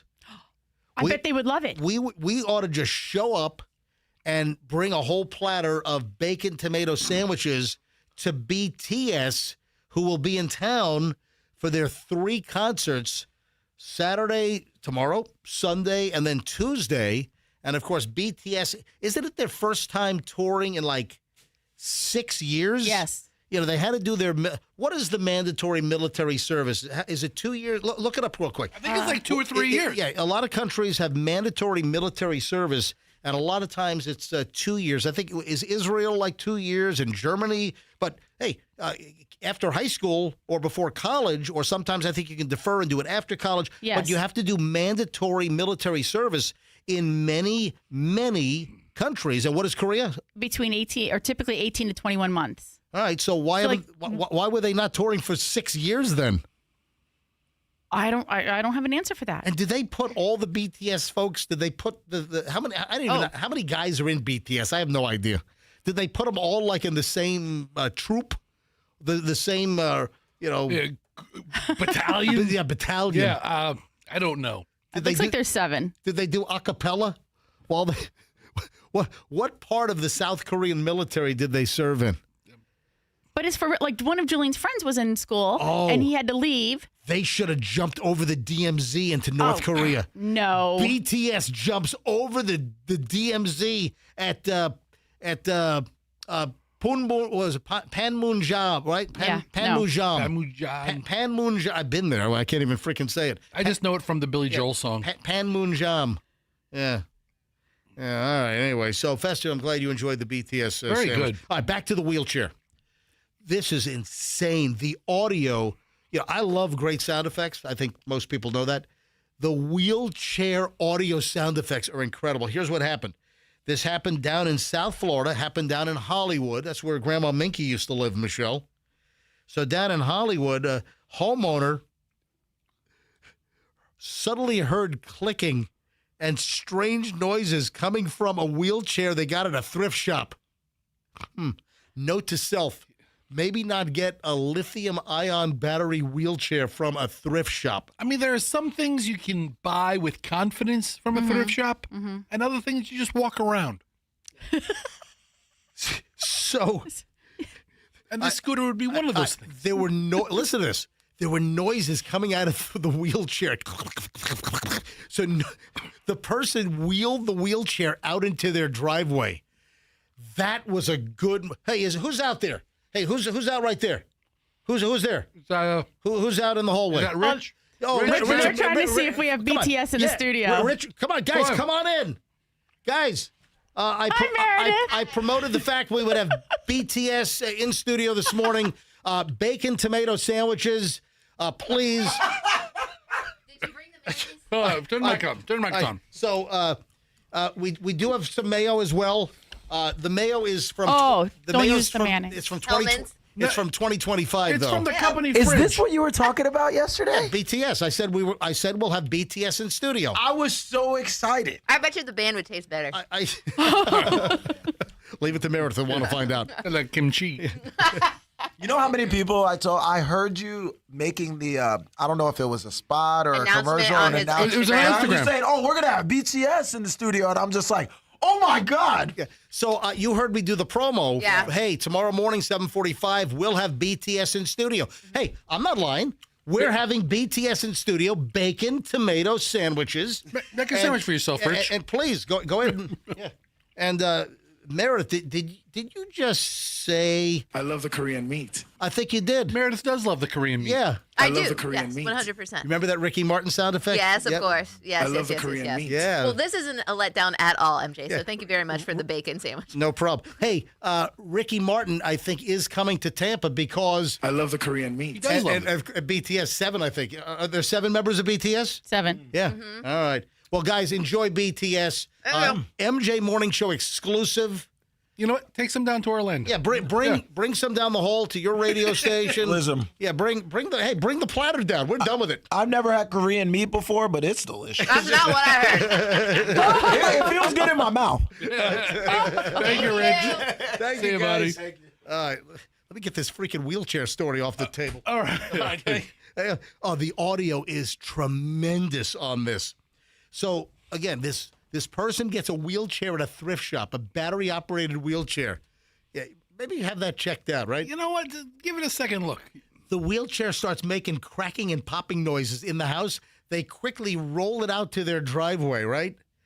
And within like moments of putting it out and they even took it like they didn't even leave it under the carport. They took it out far. Yeah. Far enough for it to light. Took it out to the end of the driveway. This looks like, this looks like it's not far from Grandma Minky's place. You know, maybe like Pierce Street or, one of those the President Streets in Hollywood, Florida. So rolls the wheelchair out, unusual clicking sound from the battery. And they recently got this at a freaking thrift store. They realized something wasn't right. And then suddenly, oh my God.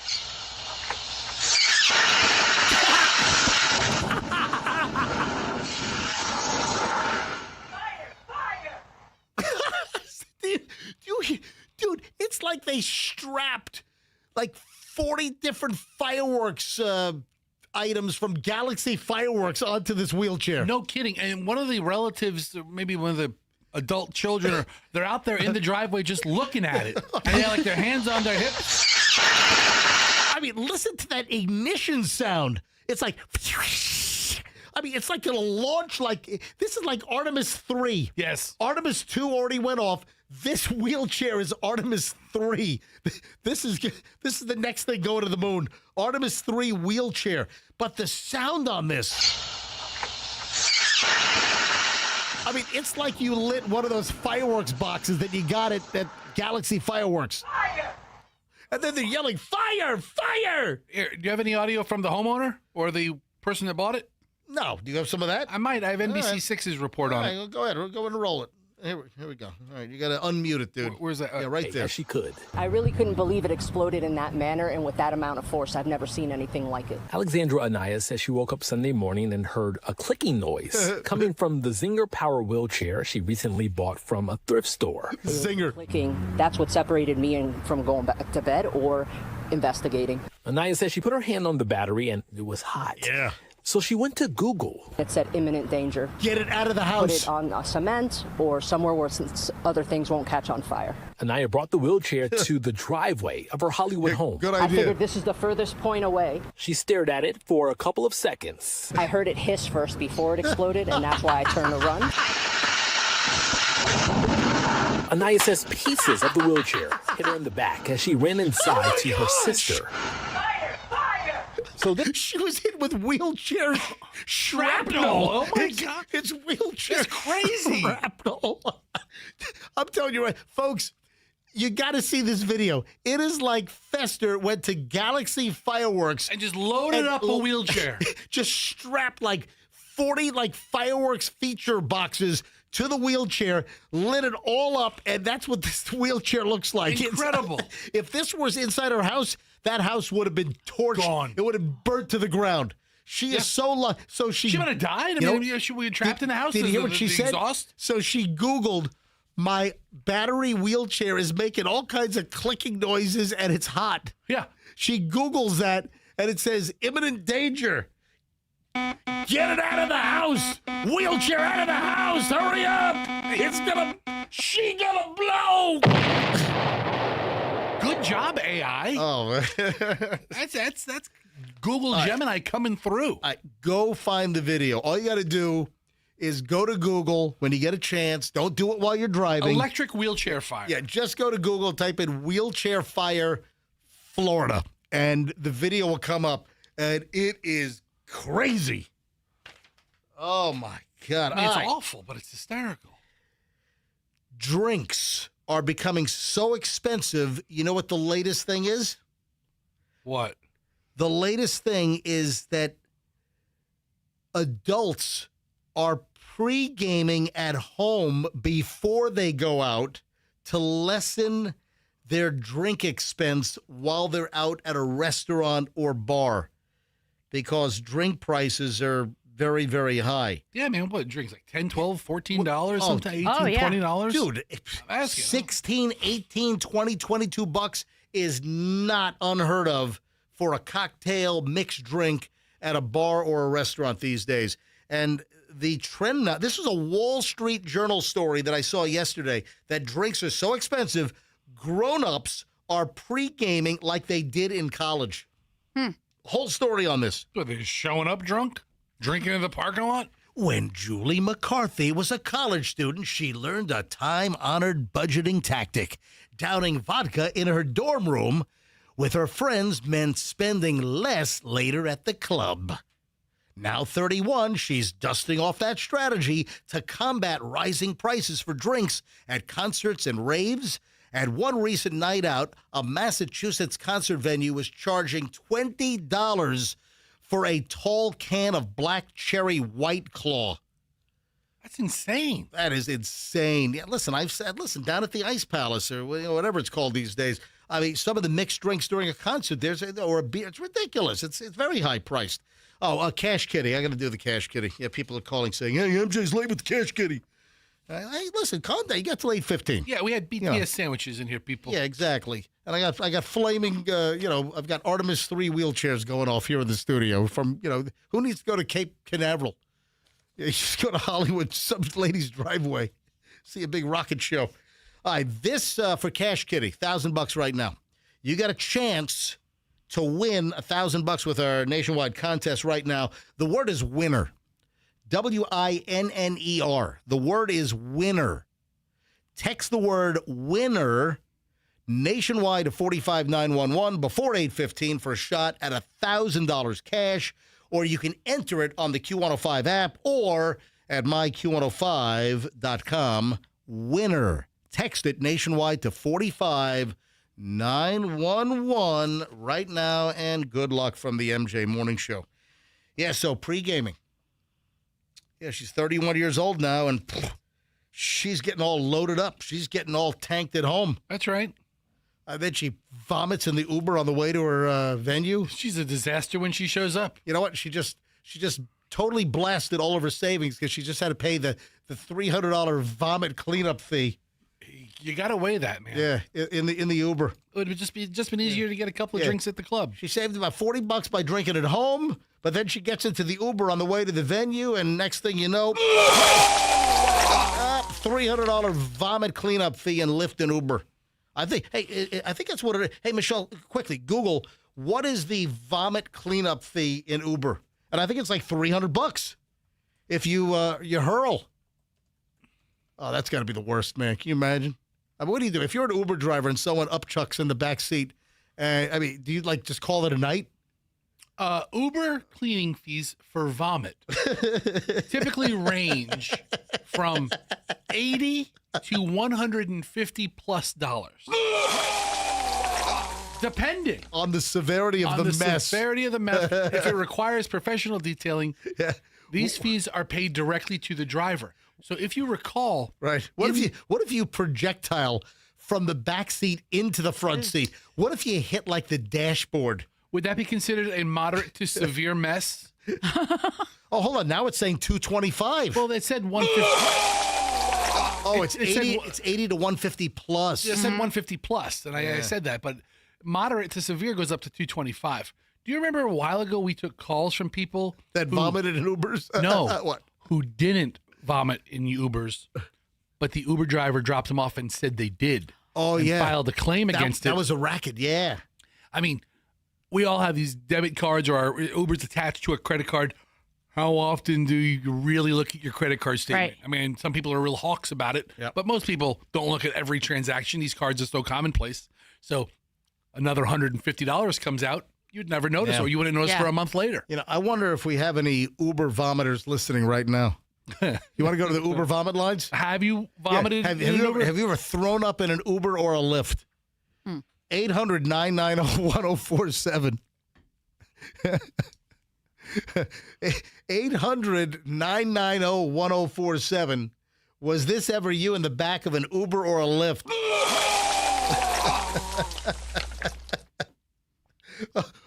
Oh, we have a former Uber driver. That's easy, though. That's easy to get drivers. Well, let's hear some stories that had their car. Well, I'm getting sidetracked here. I got a lot of stuff going on. All right, I'll take one call. Daniel in Town and Country. Hello, Daniel. You're on the MJ Morning Show. Good morning. How you doing today? Man, this latency on this digital phone system is getting worse and worse. Hey, Daniel. All right, go ahead, Daniel. All right. Hey, I used to, about 10 years ago, I was an Uber driver, or a long time ago. Right. And I had these three salesmen in my car. It was like 3 o'clock in the morning. We were in Brandon. The guy in the front seat said, "Pull over. I got to throw up." I started to pull over. He couldn't wait. He threw up all over my dashboard. It went into the vents. It went into the air conditioning vents, the defroster vents. It went all over the floor. And he was trying to get out of the car. And I went to a place that cost me $180 to get that car cleaned out. God. And did it still reek? Did it still smell, or did they get the smell out? They got about 90% of it out, and I had to buy these big air fresheners to put in the car. Oh, my. It made me – I had to go home. I couldn't work the rest of the night. That's what I'm saying. So you're telling me the guy hurled projectiled from the back seat all the way to the front? No. Oh. No, he was in the front seat. Oh, he was in the front seat. All right. Oh, in the air conditioner. That's disgusting. Hey, thanks for the call, man. Not a problem. Hey, guys. How can we not bring up the very famous the best air conditioner puke story? The best. Who did it? I mean, just spit it out. BJ. Yeah. I mean, man, I'll tell you. So there's a short list of men who I genuinely love, and he's one of them. Oh, yeah. He's a great guy. Yeah. BJ from the old MJ and BJ show. He had a company car. So that back in the day when, man, we were living high on the hog. BJ, as the operations manager and also on the MJ Morning Show, he had a company car. Do you remember what kind of car it was? Was it the Audi? No, it was a Saab 9.3. Saab. That was a Saab. Or 9.5. A Saab 9.5. Anyway, it was a convertible, right? I think it was a convertible Saab 9.5. And BJ just started throwing up while driving and just hurled. And it went into the air. They never got the smell out. Never. And in fact, when BJ left, that car was given to Booger, to Jeff Capucci. Oh. Jeff Capucci. Remember, he got BJ's old car. BJ's old company. We called it car. We called it the Vomit Mobile or the Vomit Comet. And he hated driving the car because it just, you turn on the air and the air conditioning, it was just like puke was coming out of the air conditioning. Lori refused to drive it. So it was a really nice car. It was such a nice car. Such a nice car, right? So BJ vomits in the thing. And I'm, low man on the totem pole. He had Fester clean it No, out. hold on. He says, Fester, listen, I need you to take my car and drive it to the detailer, right? So he gives me the keys to the car, right? He gives me the keys to the car. And I didn't know what was going on. He's like, just take it to this. And he gave me the name of the person. He goes, ask for this person. They're expecting you. I go, all right. So I'm walking down the hallway in the radio station. And Joe Mama Johnson sees me with the keys to the car. And he's like, what you doing with those keys? And I'm like, oh, BJ wants me to drive his car somewhere. He goes, do you know how nice that car is? You're not driving that car. He took the keys from me. And he goes, I said, we have to bring it to the detailer. He goes, I know where we have to bring it. He came back. No expression on his face. He's like, you son of a bitch. Why didn't you tell? I didn't know. So gives Fester the keys back and it says, Fester, you drive. You take the car. He took it. He hopped in it. I never drove it. Joe Mama hopped in it, turns it on, goes down the road, realizes it stunk, and he was in it. That car should have been totaled. Totaled. That's it. We should have dropped that car from a crane. All right. So drinks are so expensive that adults are now pre-gaming at home before they go out. That's the latest, apparently. Oh, man. I saw something crazy, and it's in, Michelle, it's in our neighborhood. Did you see the story about the guy in Beach Park that's now in jail? You have a couple of neighbors in jail, don't you? Oh, this is a crazy story. This is a South Tampa Beach Park story. There's a guy that did some additions to his home. Anyway, his lawyer is speaking out now as the client. The homeowner is in jail. This is from Channel 10. The lawyer for a Tampa couple who asked a judge to find their neighbor in contempt of court over a disputed guest house says there's more to the story than we first brought you. On Tuesday on Channel 10, Scott McLaren, an attorney at Hill Ward Henderson, says arresting Michael Martin for the construction is a last resort after years of not complying with a judge's order. Martin remains in jail, refusing to pay a demolition company hundreds of thousands of dollars to tear down a guest house, pool, and pickleball court at his Beach Park home in South Tampa that he started building 5 years ago. Mr. Martin is a state court loser, McLaren said in an interview Wednesday night, citing a federal lawsuit Martin filed that was later dismissed on procedural grounds. He just continues to file frivolous appeal after frivolous appeal. Martin's neighbors, Barbara and Gordon Babbitt, first sued Martin and the city of Tampa in 2021 after Martin applied and was approved for permits to build his home, guest house, pickleball court, and pool. This location will allow the occupants of the guest house to peer into the backyard and pool area of the Babbitt's home. That's what the original complaint said. Martin subsequently removed any windows facing the Babbitt's property, installed bamboo along the property line to obstruct any view of the guest house. The Babbitts contended Martin's construction was erroneously approved by the city, saying, in addition to other mistakes, that the guest house is within a utility easement that has never been invalidated or released by the city. So this is a big permitting issue, and the guy goes on to build it anyway, but he had the approval? And then there was a court order to take it down, and the homeowner, this Martin guy, refused to take it down. The guy's in jail now. He's been jailed. Holy moly, this is crazy. Martin has appeals pending right now, but the Babbitts filed 6 motions to have Martin found in contempt, arguing Martin has signed a contract with the demolition company and needs to pay $392,372.50 to Dynamite Demolition to begin tearing down the structures. What the? Michelle, Wow. Michelle, do you know how much we paid for the demolition of the house that we bought in Beach Park in 2001? I mean, that was a full raised demo. We had, yes. Yeah. We bought right after 9/11. We bought a lot in Beach Park. I mean, weeks after 9/11. And this was a 1950s home. And Michelle, do you have any idea how much this is like? $46. It was like it was like a ranch with a separate a detached garage. Okay. A concrete slab, and it had a big like A-frame roof on it. Michelle, do you have any idea how much I paid for the demolition to take that thing down and then grade the lot?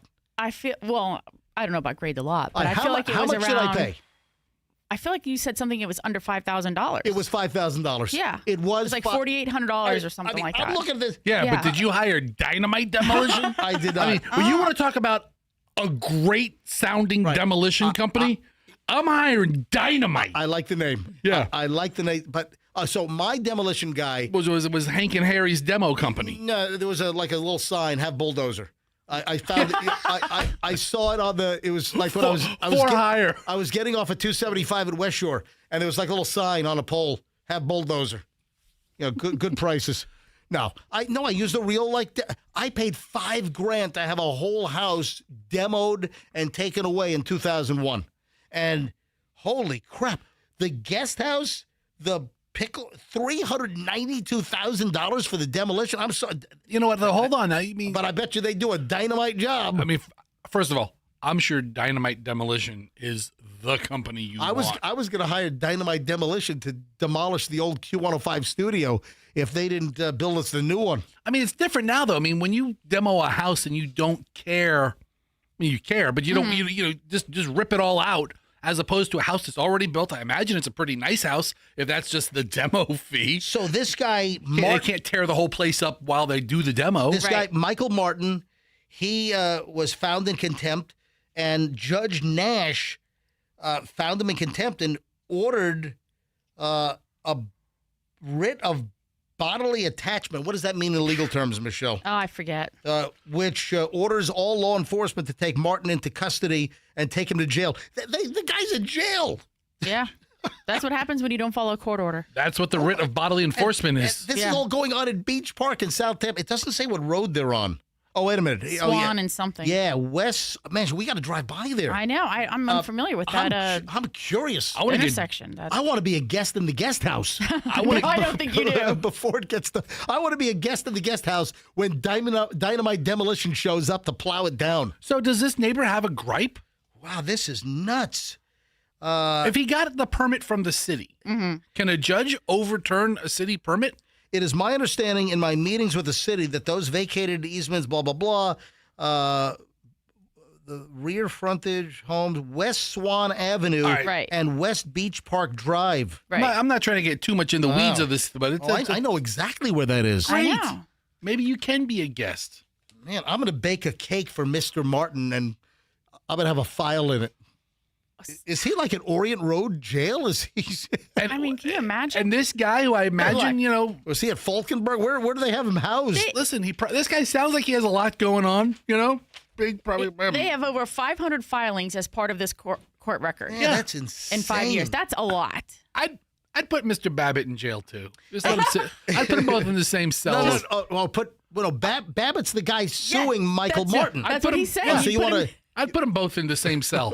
You two figure it out. Be grown men. Neither of you are getting out.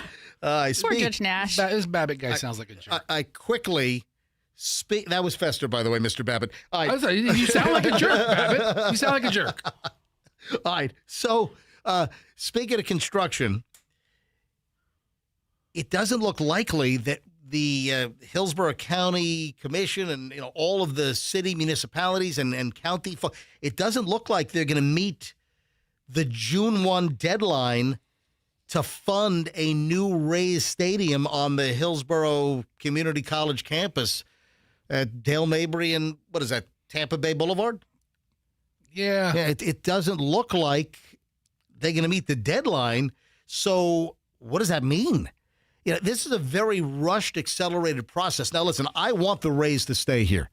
I want the Rays to stay. I think that the location that they've chosen, I think it would be wonderful. I think the whole redevelopment plan, I think it looks fantastic. I support it. It's just, it's a very rushed, accelerated time frame to put together a $2.3 billion deal and figure out where all that money and all that financing is going to come from, because I think it's about $1 billion between the county at, I think, $750 million and the city of Tampa at about $250 million at $250 million. I mean, I just don't know if that time frame that the Rays have set, I don't know. It's very accelerated.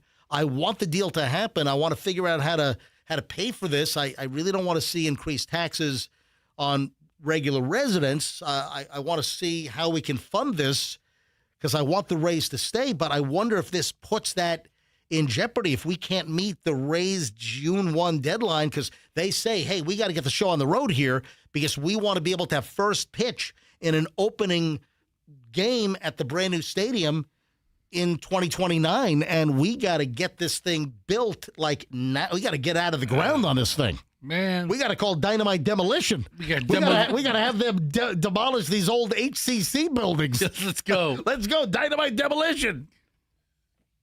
I just want to hire him for something. You know what? You can put in ask for a quote. You can do it online. I don't even have a demo job. I'm going to put it in for fun. You know what? I'm going to go to their website and just say, meet me at the college. And I'm like, all this. Oh. What do you think, boys? All of it. Go ahead and put it in. Blow it up. See what the quote is. I have the list of outdated. This is a list of outdated wedding traditions. Oh. And there's one thing on the list that is kind of something stuck in my craw. And Michelle, you don't know where this is going? No. Oh, come on. A wedding tradition that is like old school, old fashioned, and something that they're all old school and old fashioned. Hold it. That I might not be willing to subscribe to if the time comes that Chloe gets married. A couple of wedding traditions have not aged well. You have no idea what. Oh, look. Michelle is now making. You don't want to pay for the wedding. Yeah, Michelle. You don't want to pay for the wedding that you made my parents pay for us. Well, that was a mistake. Okay. Well, you know what? Guess what? It's going to cost you now because write down that check back. You have no right to say no. Yes, I do. Mm. That was then. This is now. I hope Chloe elopes and leaves you with no memories. So I have no memories. I have the list of outdated wedding traditions. Of course, the one that involves money is when it chaps MJ's ass. Oh, right. So, and the one that he insisted upon, when it was not him paying, he insisted on it. You know what the crazy thing is? He'll have some groomsmen put a garter way up his daughter's leg, and that's tradition he'll go with. That's fine. But I'm not paying for it. I didn't say that. I didn't say that. You said there's only one that's really a problem for you. All right, you ready for the list? Yeah, go. And then I'll get a little further into detail on the one that I got a big problem with over here. Oh, great. So number one, these are old, like outdated traditions. No black weddings. So meaning no black clothes at weddings. That black clothing. Oh, Fester, you thought something else? I'd never heard. What's I never wrong? heard that term before. All right. No black wedding. Yeah, no black clothing at weddings. That weddings should be white, and that black clothing is reserved for funerals only. But now, black at weddings is considered chic, like le freak, the chic. Yeah. Yeah. Okay. I've worn black to a wedding before. All right. Number two, the bride's family pays for everything. Now it says these days everyone chips in. Everyone chips in. That's what it says that right here. You know what? I'm saving this. I am taking this home. I'm going to keep this. So whenever Chloe gets married, I'm telling you right now that if Chloe is getting married, we're getting together with whoever the groom's parents are. And Well, first of all, Michelle. I don't think it's up to the. Flip the script. What do you say when J-Dog proposes to Ms. Texas? Oh, then they pay. Yeah. Yeah. Then Miss Texas's family, they pay for everything. This isn't funny. Hands down. This isn't funny. You're painting yourself in a very poor light. Yes. Oh, really? Yeah, you are. Are you judging me? Are you judging me? You're positioning yourself to be judged. So yeah, we all know MJ's floating the whole boat. No, I'm not. For both of them. Don't worry, Skylar. It's on your Phil over here. If and when Chloe gets married, no, this is first of all, Michelle, we're going to suggest to Chloe. Are we? Well, what are you going to suggest? Well, you know what? You were right. Listen, I'm gonna concede. I'm gonna do something extremely rare right now. Michelle was right after the fact, and you know what? It doesn't even bother me to say this because you know what? I can admit when Michelle is right about something, and every once in a while, it's like the blind squirrel finding a nut occasionally.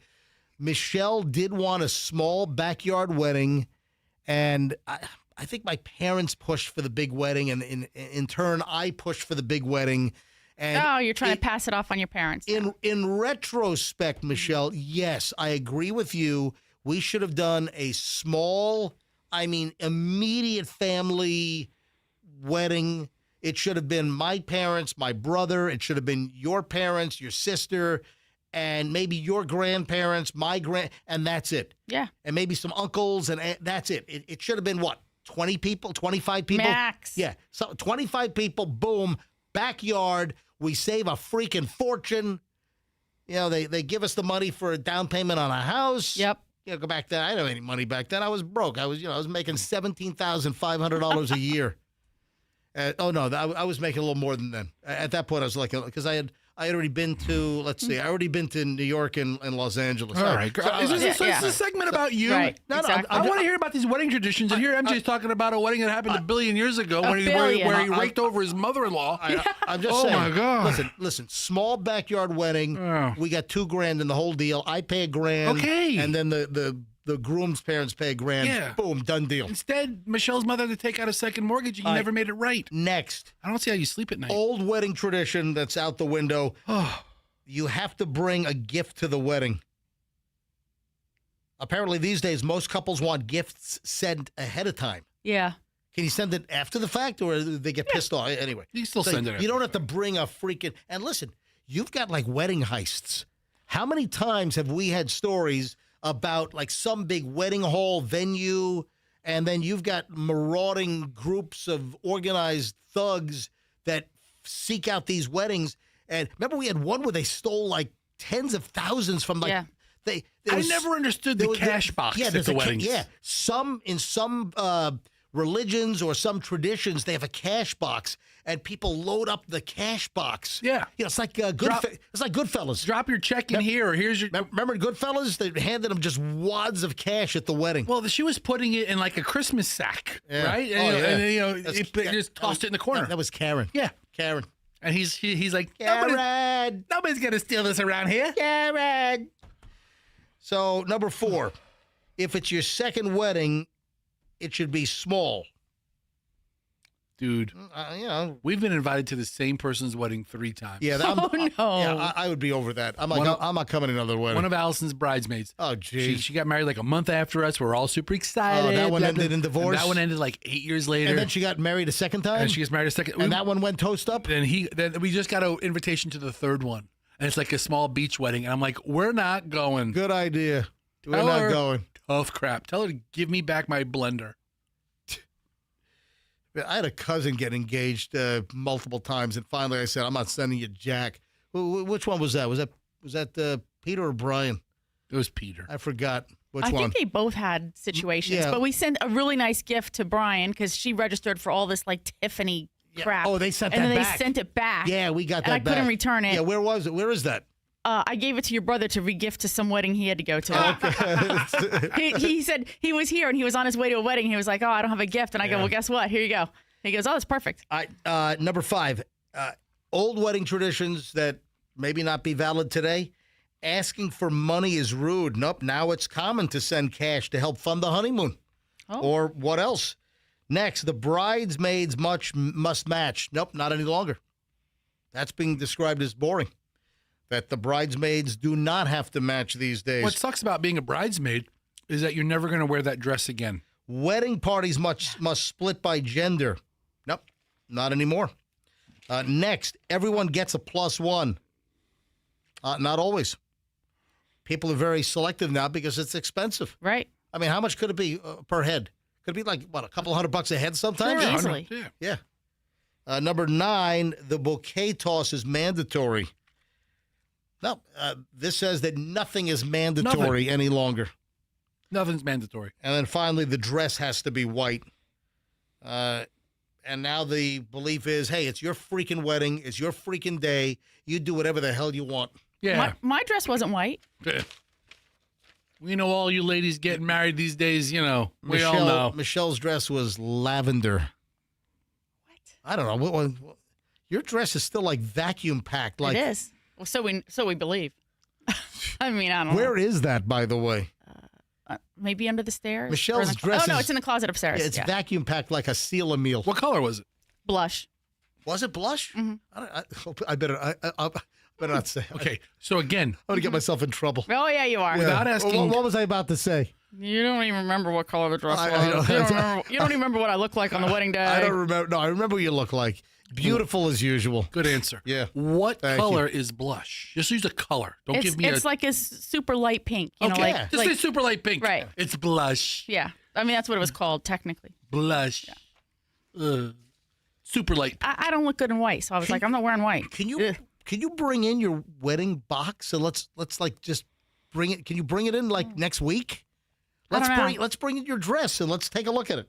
Are you saving it for like Chloe to wear a blush dress? Well, you know, when you get married, you're thinking like, oh, my daughter might want to, but we have different tastes, so it's not going to happen. Hold on, that's how to save money. Let's get.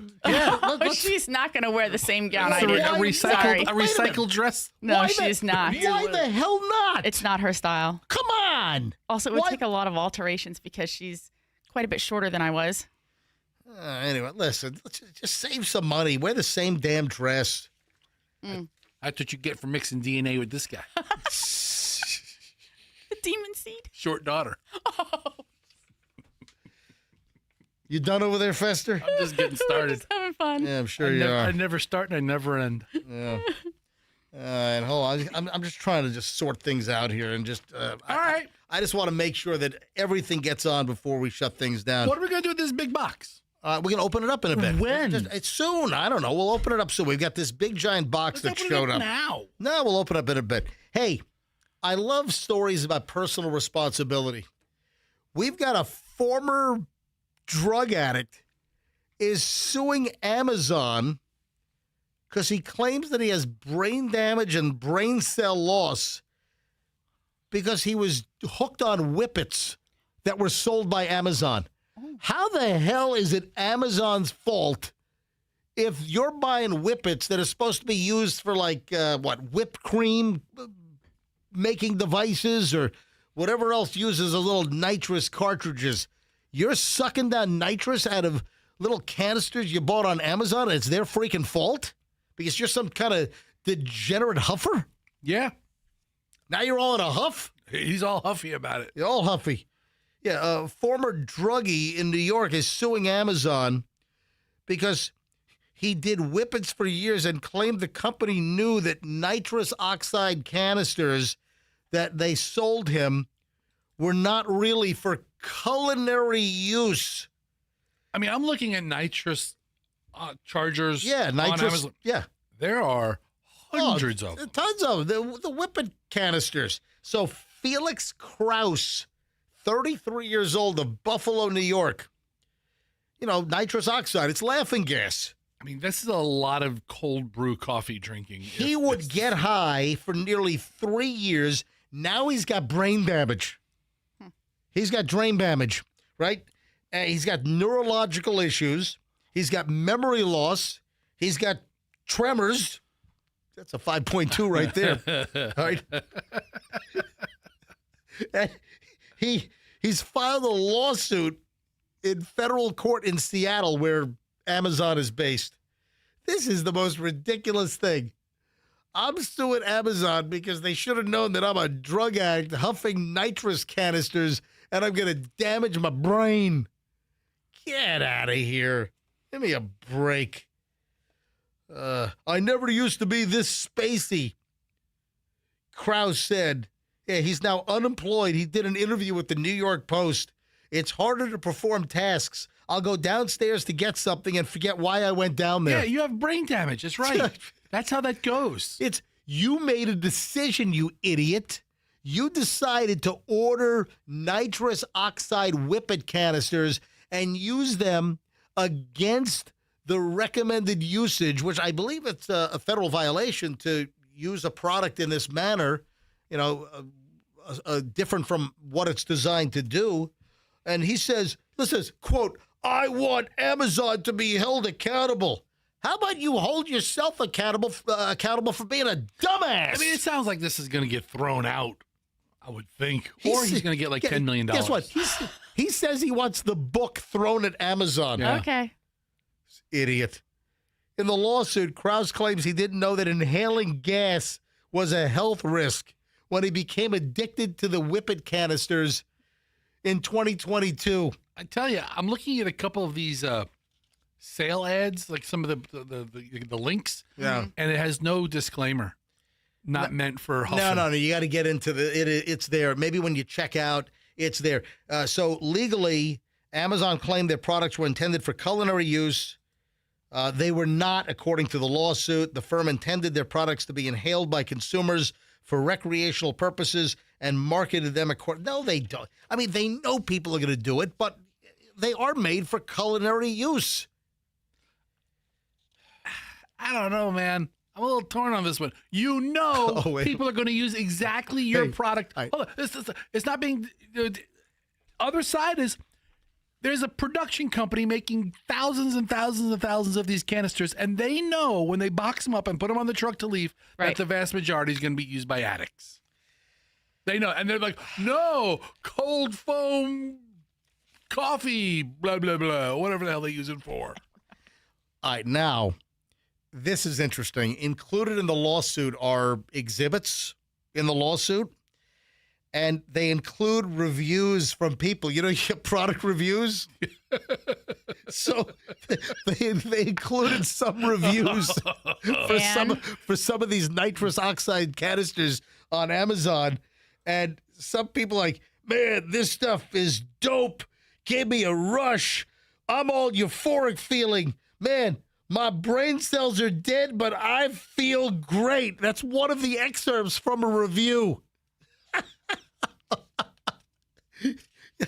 Amazon, you might want to have somebody in Indonesia go through those reviews and maybe get rid of them. Just give it to AI to take out the reviews that reference drug use. Oh, man. Listen, I'm about personal responsibility. Dude, you made the decision to order whippet canisters on Amazon, use them against recommended usage, not for culinary use. You sucked in the nitrous oxide laughing gas. You killed your brain.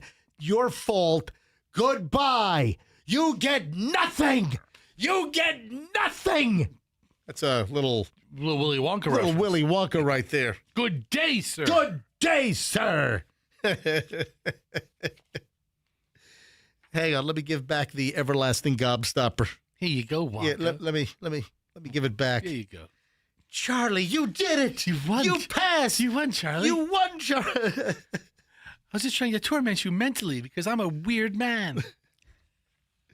Never liked Willy Wonka. I love the original. I don't like any of the remakes. Yeah, Willy Wonka was such a manipulator. A cruel, psychotic psychopath. I mean, he was so nonchalant when other kids died. You think he's a sociopath, psychopath? Did you think Augustus survived the Chocolate River? No.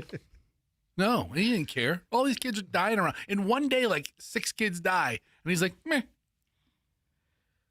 Oompa, oompa. Yeah, right. These little midgets come out and cart bodies away. It's great. That's fantastic.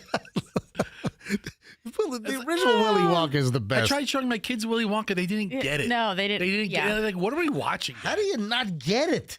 Why is this guy falling in a river of chocolate? Right. I don't Because it's a river of chocolate. It's a fantasy chocolate factory.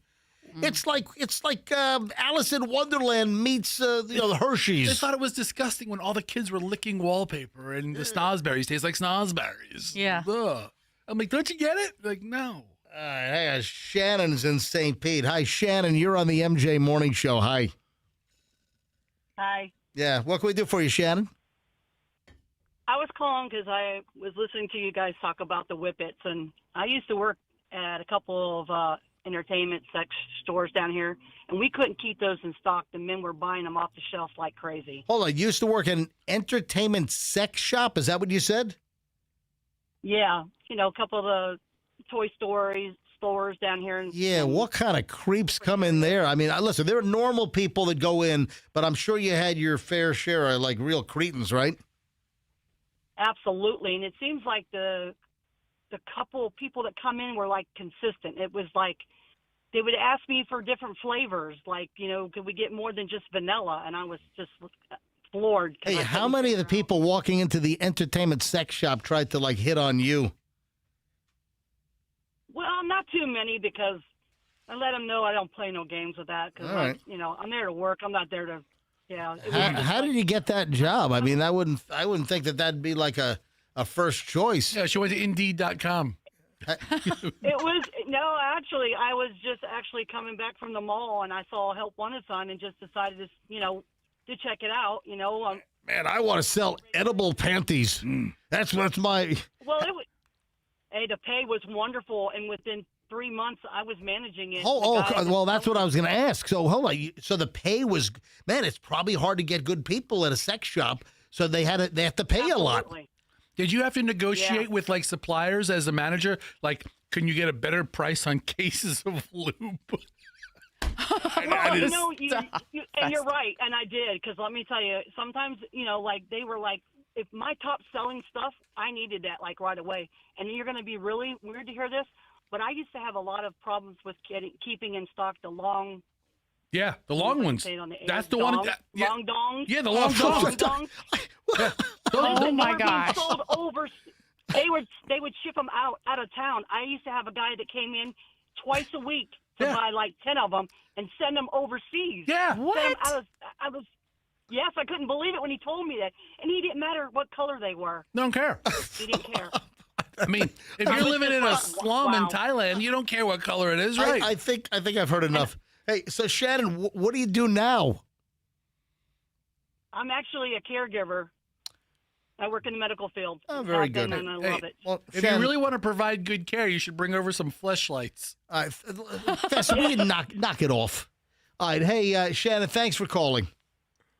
Okay, you guys have a great weekend. You too. Call back anytime. Yeah. I could talk to her all day. I'm sure she's got some stories. I bet you she does. Right? I'm guessing she does have some great stories. Oh, boy, that bread better be fresh at Subway. What's going on at Subway? A customer so pissed off over stale bread slapped an employee silly at Subway up in the Villages. Dude, I don't believe that, because Subway, the bread comes in frozen, but they cook it in like the proofing oven right there. Right. I thought like Subway bread was baked. I thought that was one of their things. On like site. It's baked and then it's really soft. Yeah. Right? I remember there was a point where Subway had like the yoga mat plastic chemical in the bread. Remember that? Mm-hmm. Then they took that out. That was delicious. Yeah, an officer responded to an assault call at the Subway in Pinellas Plaza up in the Villages, which is, this doesn't really indicate that this is Florida's friendliest hometown, does it? Yeah, around 11 a.m. Tuesday, earlier this week, according to the arrest report, it was the Wawa. What is it? It was the Wawa police. The Wawa Police Department don't play. So, dispatch advised that a 43-year-old individual, Roy McIntosh, was all pissed off about the hardness of his bread, so he hauls off and slaps the Subway sandwich worker in the face. Stale bread? That's a slapping. And if the bread was hard, just probably could have clubbed them over the head with the stale bread at Subway. I don't condone or support violence against Subway workers. Yeah, when an office, either do I. Listen, any fast food worker. I mean, the number of incidents where fast food workers are getting attacked, it's out of control. I once attacked somebody at a Quiznos. They asked me not to come back. It wasn't toasty enough? Wasn't Quiznos? Yeah. Toasty. I said, run it twice. Right. Quiznos is done, right? It's over. Because of me, yes. I single-handedly took them down. So an officer shows up, found the Subway employee had redness and swelling to the left side of their face, explained that McIntosh came into the business upset about the hardness of the bread used on the sandwich. They spoke briefly until McIntosh suddenly struck the Subway worker across the face. That's not cool. Surveillance cameras captured the slap from all different angles. They got like camera 1, camera 2, camera 3. All kinds of slaps. Slappy doesn't work here. Oh, that was Flappy. That was Flappy. Oh, no, I think he says Slappy. And then I said, no, Flappy. Anyway, so surveillance cameras caught this from all different angles. It shows McIntosh walking to the counter to speak to the employee and then delivering the blow. The employee immediately steps back in shock. McIntosh then points his finger at the employee, continues to speak, then leaves the building. He drove away in a work vehicle. Officers were able to find him later that day. Well, because it said the name of the place he worked on the side of the vehicle. That's the kind of stuff you have to think about before you start slapping Subway employees. Yeah, and if you're in your private car, you got to cover the license plate. Yeah. I'm kidding. I'm joking. Take the Subway wrapper and just cover the license plate. Yeah. He admitted to slapping one of the employees once the Wildwood police tracked him down, saying he was intentionally given old stale bread on his sandwich from the previous week due to a prior relationship with the store manager. Wait a minute. He was getting it on with a former Subway manager? Oh, we're going to teach McIntosh a lesson here. I know my ex-girlfriend works there, but I just love their meatball subs. Oh, yeah. So, hey, make sure whenever Roy comes in, you give him, you know what? We're just going to keep a bag of week-old bread. Whenever Roy comes in, oh, there are Subways everywhere. Roy can't go to a different freaking Subway location. There's literally another Subway 45 feet away. Yeah, talk to the franchise owners that feel like they've been hoodwinked by Subway, by them allowing a location open up 2 blocks down. You can take a rock, stand outside one Subway, and throw it and hit another Subway. Yep. Anyway, he was arrested on a charge of battery, booked into the Sumter County Jail. Hey, posted a $1,000 bond. You want some stale bread? Go to Sumter County Jail. I bet you they don't have fresh bread there. He says that the sandwich was for his mother, and he went back to the store, and the employees laughed when he talked about the stale bread. That's what you do. So the employees apparently laughed at his face, and that enraged him. So, hey, this bread is stale.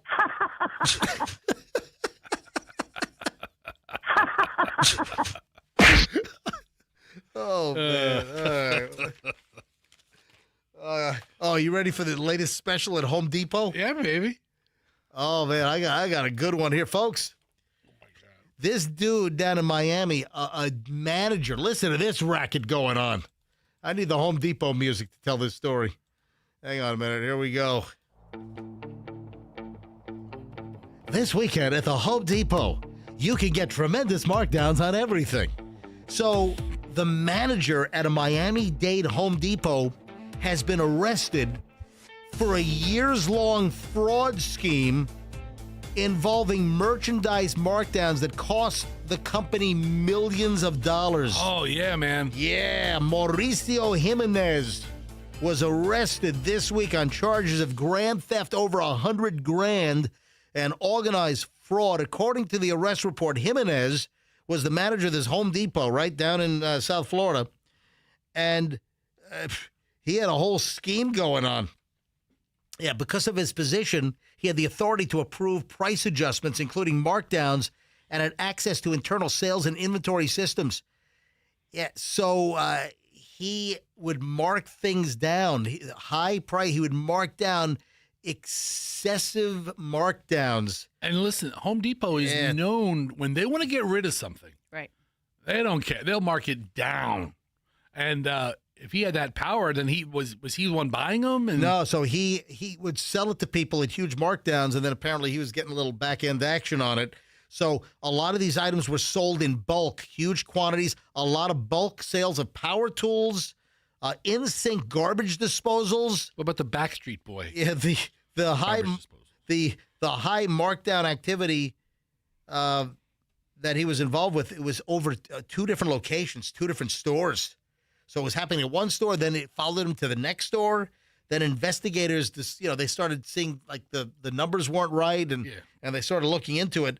Once you start switching stores, and the forensic evidence follows you, that's no way to go, man. This is insane. You ready for this? Yeah. The total gross sales involving the unauthorized markdowns over years at 2 different stores, $55 million. Wow. It is enormous. Does Home Depot have like the worst accountants ever? Wow. I mean, that's Wouldn't you notice $55 Right? million, even if it's over 20 years? Yeah. between 2 stores. Just 2 stores. It's a lot of That's So even. the gross sales involving the markdowns around $55 million. Due to the markdowns of about $24 million, the net sales were around $30 million when it should have been up at that $55 million. Wow. So what about the people who are on the take? Yeah. On the other side, what about his customers? Or shouldn't they be arrested also? Listen, they're all in on the activity, Like I would say. if he's giving out in-sync and Backstreet Boy disposals, that's nuts. Wouldn't he be working with some kind of plumber? Right. Because you call the plumber to replace your or builders or builder or something. Because there was a lot of the same stuff, garbage disposals, power tools, and who knows where that crap was going then. Getting it cheap, maybe it was like a whole clan putting stuff on eBay and selling stuff and making a profit. That's nuts. So this weekend at the Home Depot. At the Home Depot this weekend, we've got excessive markdowns. From Jimenez, the manager. We're talking millions in savings. At the Home Depot. Boy. Where fraudsters get stuff done. All right, 9:53 at the 8:53. Oh man, Jeez. Man, I'm on Atlantic Standard Time or something. All right, so 8:53 at the MJ Morning Show. This brings to a close over an hour and 20 minutes of nonstop MJ. Oh man, we are not even close to being done. We didn't do live Dear Flabby. We got too much. We had too much today. Too much. Maybe next week. We'll do 2 Flabbies. We'll do 2 Flabbies next week. Well, hold on. Turn your mic off. 1 red Flabby and 1 live Flabby. Yeah, Fester wants to try live Flabbies where we just go to phones randomly. Could be great. Could suck. I have no idea. Could be disaster. Yeah. All right, we're back. 9 o'clock hour is next, and we are packed. Oh, the whole poly market, the whole prediction market. There's a fraud store. Oh, my God. You got to hear about the fraud poly market, prediction market. Oh, this is crazy. Nuts. We got a lot. Next on the MJ Morning Show, stand by. Hey, this is huge. This is absolutely massive. It is here. It is this weekend. It is today, tomorrow, and Sunday. You've heard me talk about IDC. You heard me talk for a couple of weeks now about this major, major weekend. It's extraordinary. It's at International Diamond Center right now. Massive 3-day spring sale. You've never seen anything like this before. And it's here this weekend. Folks, this is quick. This is only today, tomorrow, and Sunday. Friday, Saturday, Sunday. They're breaking all the rules, up to 30% off store-wide. This is what you heard about. It's insane. Rings, earrings, bracelets, pendants, bands. Incredible deals on all dazzling jewelry, including gemstones, real diamonds, lab-grown diamonds. There's even a trunk sale. Thousands of engagement ring mountings. Everything's on sale. This is insane. This is the weekend you want to go to IDC. This is the biggest event they've ever held. The biggest markdowns ever in the history of IDC. Special pricing on everything. Diamonds, lab-grown, all shapes, all sizes. Also, how about special financing? Get 36 months, same as cash. The biggest store-wide sale ever. IDC this weekend If you're thinking jewelry, folks, this is the time to do it. Today, tomorrow, and Sunday, International Diamond Center, Tampa, Clearwater, Lakeland, and Sarasota, and tell them that MJ sent you. Hey, this is a great weekend. Listen to this. This is a great weekend to go test drive a new Genesis at Genesis of Tampa. Listen to what's going on. Just go test drive. No purchase necessary, and you will be entered into a raffle, a drawing for a free cruise on the Utopia of the Seas. Now, it's going to leave at a Port Canaveral. This is $1,000 per person in value. So you get a cabin, and you can bring a guest. All you got to do, go test drive a great Genesis SUV or car at Genesis of Tampa. This is going to be available till next Thursday. But listen, it's Friday. It's the weekend. Go test drive a fantastic G70, G80 auto. Test drive a phenomenal GV70 or GV80 SUV. The Genesis vehicles are beloved, and Genesis of Tampa is the all-new Genesis dealer. This is where you want to go. Genesis of Tampa, test drive, and then sign up, and maybe you'll win this cruise. The cruise, by the way, is going to be June 12, 13, 14, and 15. Just test drive, no purchase necessary, and you could win it. Simple as that. Genesis of Tampa, right at Bears and Nebraska, right off 275 in Bears, and tell them that MJ sent you. I hate to bring this up. This is a bit of a Debbie Downer, but you're just minding your own business. You're out shopping. Next thing you know, oh, my God. Someone T-bones you at an intersection because they're looking at their phone. They run a red light. You get rear-ended. What do? Call the Kemp Law Group immediately. Call 911 first. Call the Kemp Law Group second. All right? Even before you call your family, call the Kemp Law Group. Accident or fall, you call Kemp Law. They have the resources. They have the investigators. They've got the lawyers. They've got the investigative team to put it all together. Get all the evidence. Make sure evidence doesn't spoil. Don't get manhandled by the other side. Don't get lowballed. Get the settlement. Get the recovery that you deserve. You don't pay a dime until they win for you. Accident or fall, you call Kemp Law, KempLaw.com. Tell them that MJ sent you. Traffic's on, and then MJ Morning Show back in minutes at 8:58. Police activity northbound.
year-old virgin in maybe 40 years. I mean, Yeah. since it's come out, once I saw it in theaters, I don't remember. Andrew, you don't have to include this. Just cut it out.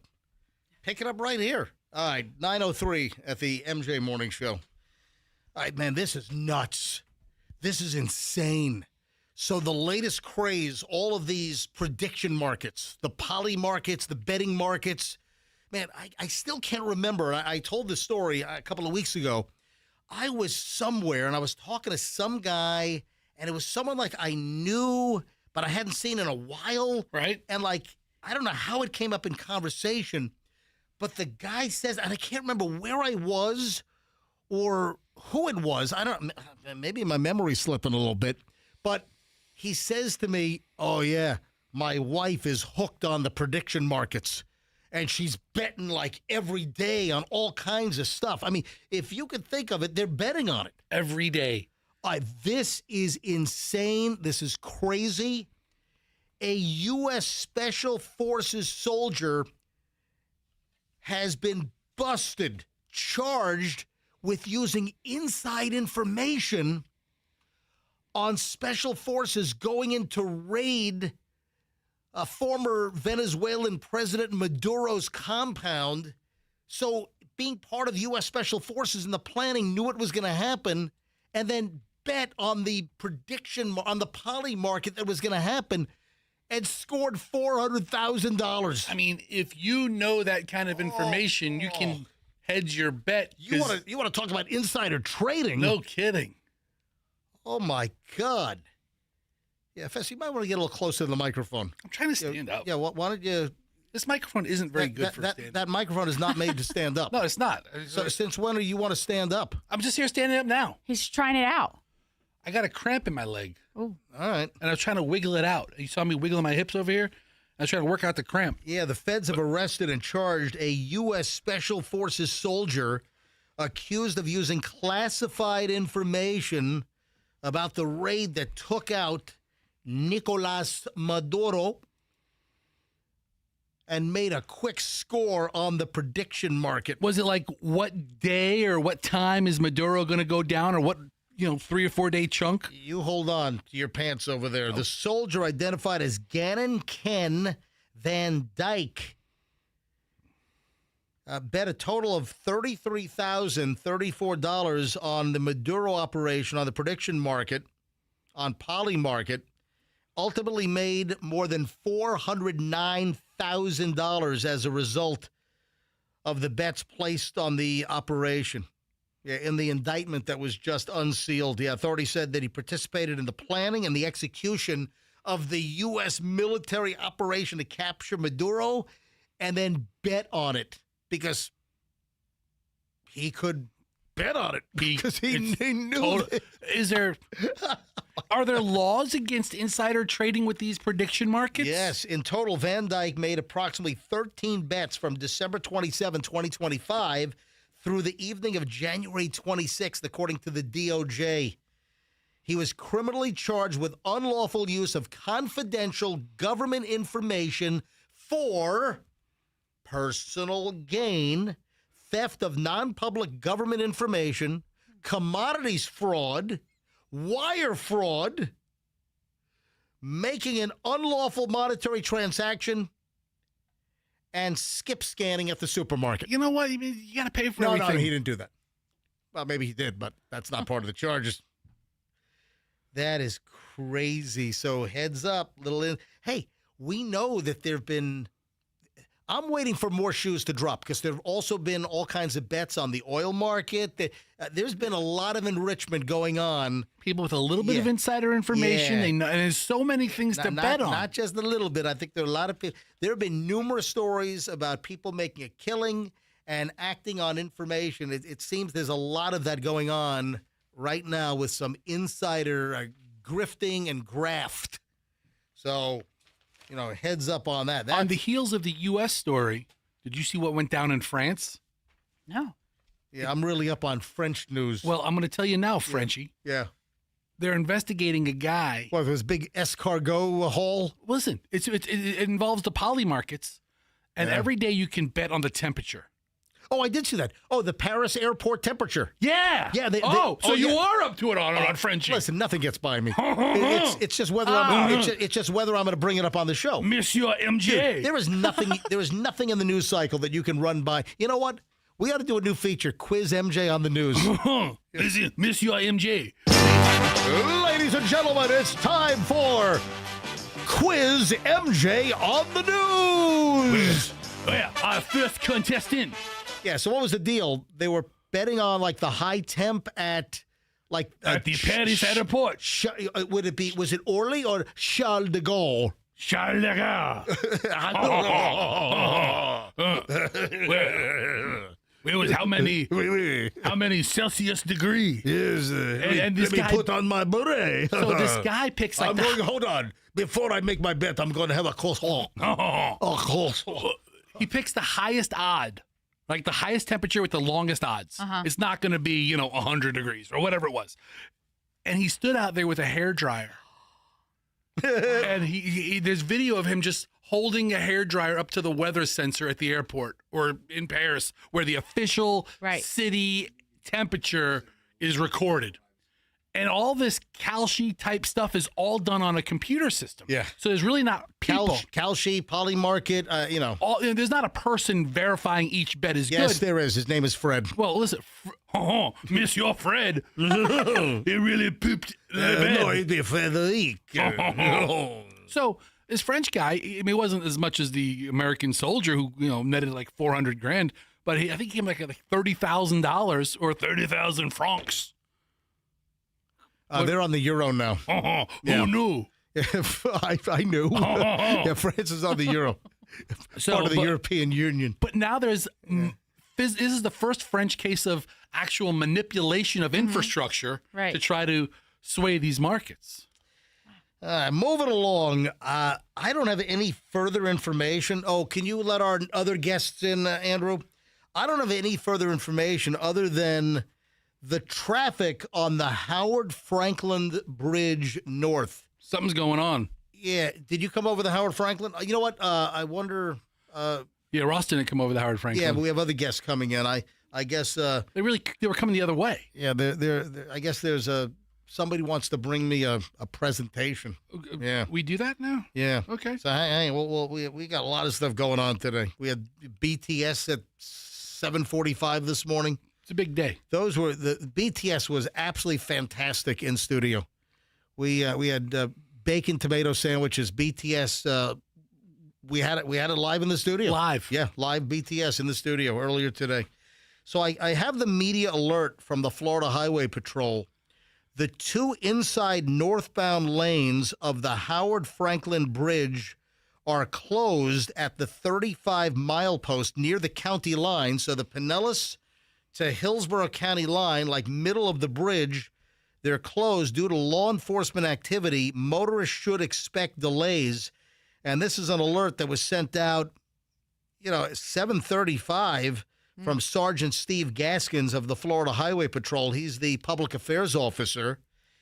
And that's all the information we have. And I tried to call Sergeant Gaskins to see if we have any more information. He didn't pick up his cell phone, so I don't know what's going on. But there's some kind of law enforcement activity. So if you're on the Howard Franklin Bridge, you're all jammed up. I hear it's backed up to Gandy. Yeah. I hear the traffic on 275 northbound is from the middle of the Howard Franklin Bridge, wherever this law enforcement activity is happening, all the way back. Can you look at the live map? Can you go all the way back and see where the actual backup begins? I mean, that's way back. Yeah, it's on the land side of Pinellas County. Yeah. So, Michelle, we are not taking the Howard home. It's not even giving me that as an option. Yeah. Oh, just really?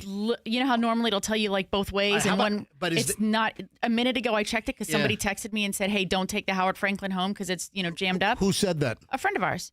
Like, which friend? Christopher. Okay. And so I put it in, the address in to do it, and it gave me both bridges at first, but now it's only given me the one. Andrew, come here. Come get Gaskins' cell number, and let's see if we can get him back up. Here, grab this. Try Gaskins and see if he's available. So the backup shows all the way past Roosevelt. So before you even get to Roosevelt, I'm looking on my Waze app. Wow. And it is all red all the time. So is it back to Gandy? It is not quite to Gandy. All right. It's north of Gandy, but south of Roosevelt. How bad is the Gandy Bridge now? How much traffic is diverting? Because it's all red. So Gandy is all red as well? Yes, it's all red. Son of a bit, really? If we go to the Gandy, it's going to take us 37 minutes to get home. You know what? What are you? It's a 12-minute ride. Okay, I can only deliver the information. This is unacceptable. I'm sorry. You know what? Hey, don't ask about Courtney. She's all jammed up today, too. Old Courtney Campbell Bridge. Yeah, she's got impacted bowels. She will. Yeah. She's all jammed up. Mike, what is going on? All right, special. Let's go up to MJ Skycopter. Let's get a special report. Yeah, traffic is all snarled. We finish up the week here. I want to get home. I want to have some quality time with Michelle. Do some day drinking. That's right. A little afternoon delight, maybe. And I can't even get home in a timely fashion today because some crap is happening on the Howard Franklin Bridge. Oh, my God. Andrew is... You on the phone with Andrew's trying to call Sergeant Gaskins. It just says police activity. Yeah, police activity. We don't know what it is. Which, I mean, if it was an accident, if it was an overturned vehicle, if it was a couple of different vehicles. I got some former cops in the room. Can you guys make some calls and find out what the hell's going on? I got a former bigwig major with TPD in the room. I got Big Ron in here. Come on, make some calls. Find out what is the secret police activity in the middle of northbound 275 Howard Franklin Bridge. Traffic crash. It must be a fatality. Yeah, no, just a crash. I mean, listen, if you hit the wall and a couple of vehicles are involved and a couple of lanes are jammed up, I mean, for as big as that new span of the bridge is, or is that the old span? We got all kinds of stuff. I've got Grillsmith in the house with brunch.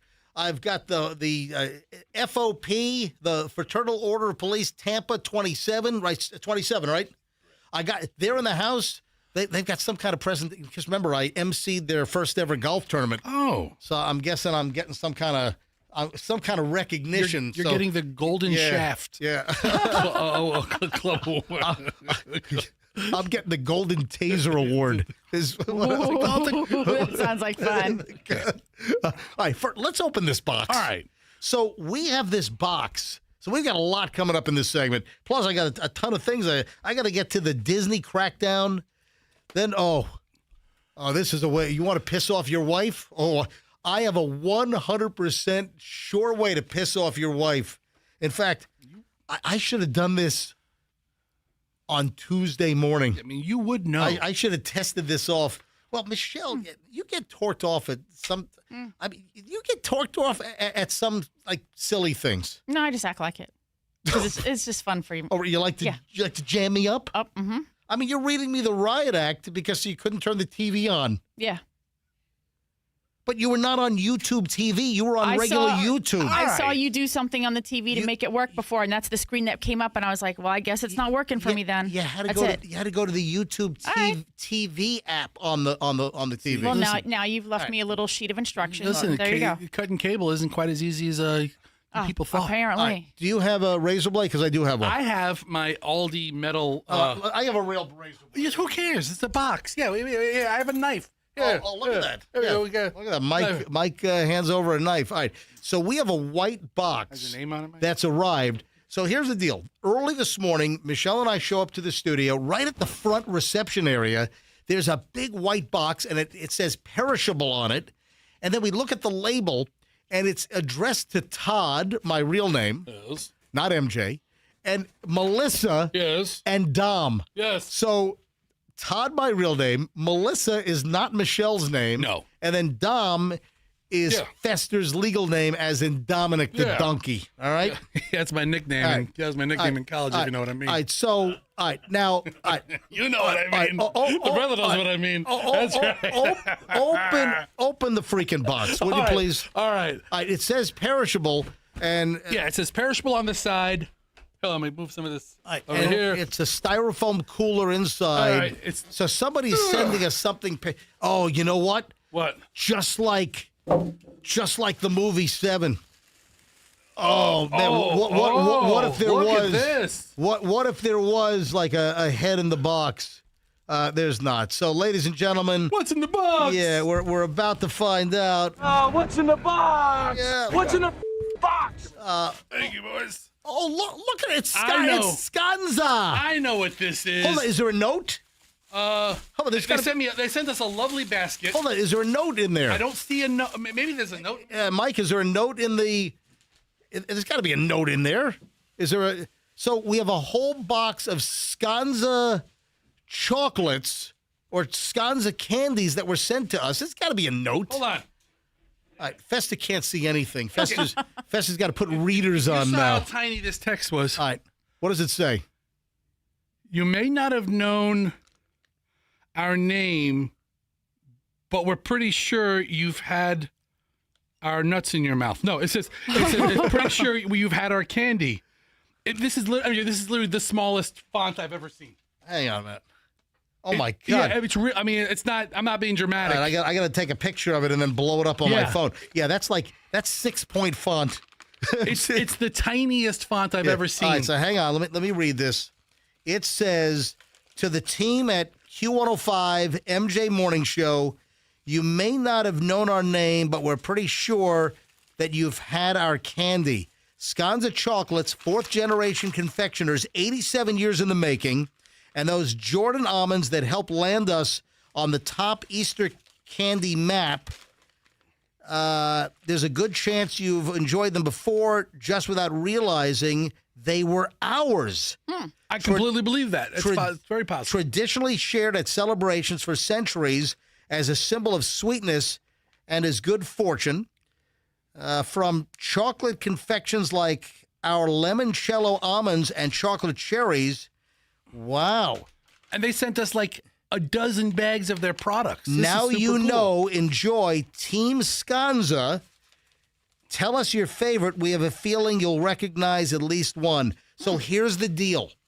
A couple of weeks back, we had the map of the entire United States, and it was every state's favorite candy. Favorite Easter candy. Favorite Easter candy. It was specific to Easter. And for Florida, it was Scanza. For like 6 states. Yeah, 6 states. It California, was Scanza. Texas, Michigan, all big states. Sconza. And I'm like, I don't know what Scanza is. And I guess this got back to Scanza. What are they, in California? This was big scuttlebutt at the Scanza board meeting. So I guess this got back to Scanza, and the Scanza company has now sent us overnight. Oh, wow. They sent us an overnight delivery. Oh, what is that one? That looks good. Is that like minty? What is mint chocolate? Mint, white and mint chocolate. Oh, let me throw that over here. Oh, jeez. All right. Huh? Oh, Scanza chocolates, mint crisp, dark and white choc. Oh, this is me. That's fantastic. Oh, these are like mint chocolate cookie bites. Oh, Scanza. Scanza, thank you guys. It's a Scanza bonanza here on the MJ Morning Show. Very cool. Thank you, Scanza Corporate in California. I wonder how they found out. I mean, somebody's doing their job. I know we made a YouTube video about it. This is a very impressive basket and array that they sent us. Thank you, Scanza. Yeah, man, I'm a Scanza believer now. We are fans. But yes, the letter, it is almost microscopic print, though. Yeah, I mean, it was really hard to read, but no, I just took a picture and blew it up. You know, Fester has. Oh my God! You have to wear readers now for everything, right? Which one are you trying? Yeah. I'm trying the Jordan almonds. Oh. Mm-hmm.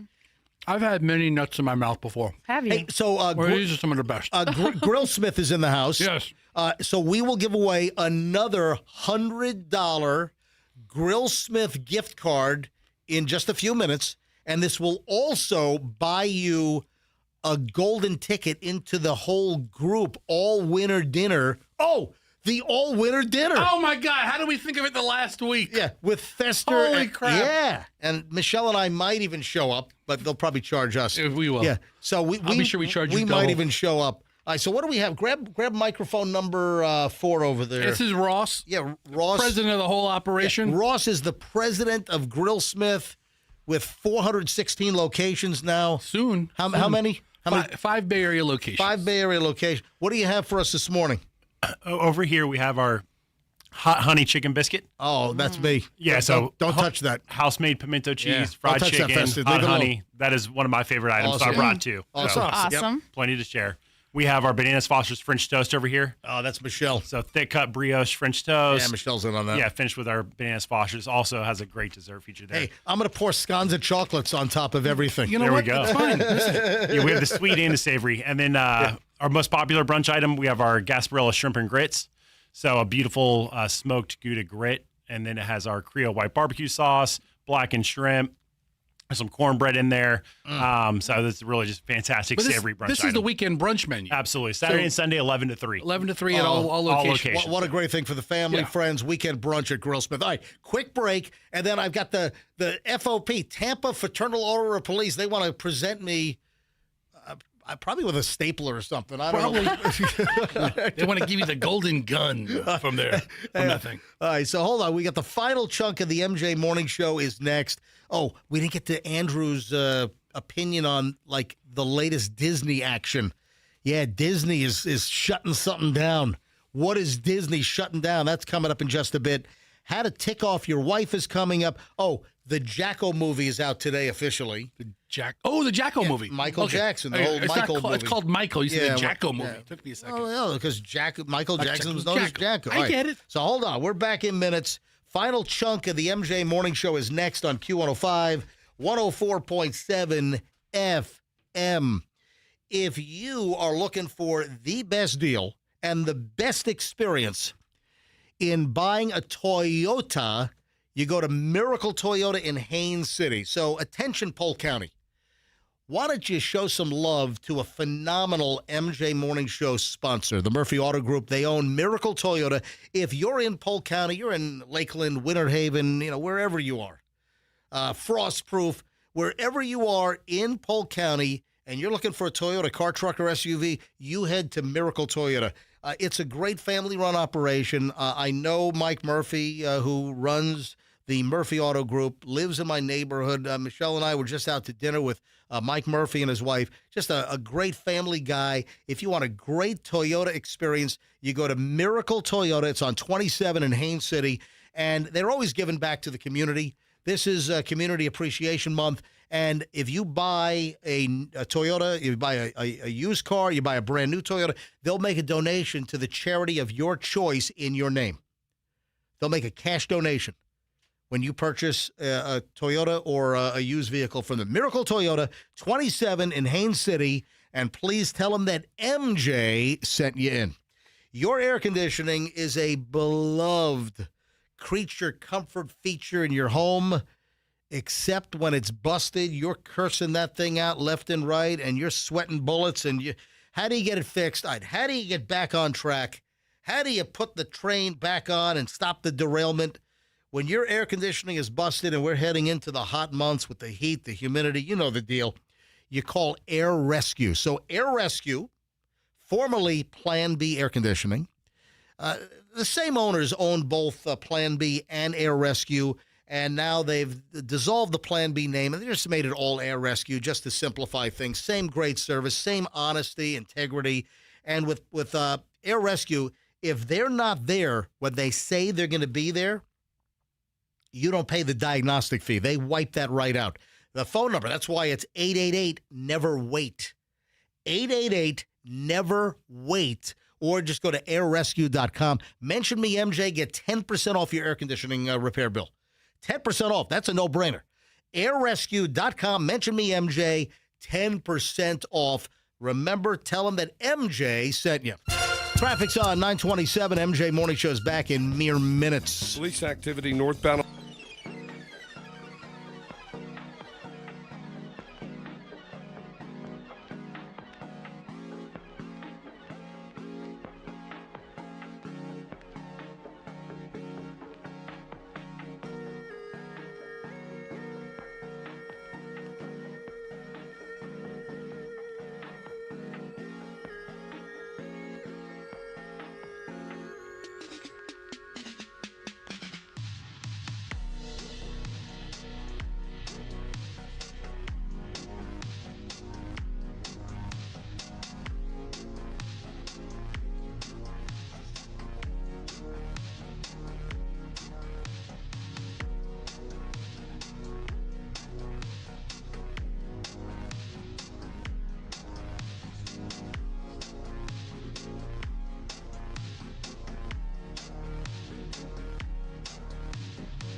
Music before the end of the week.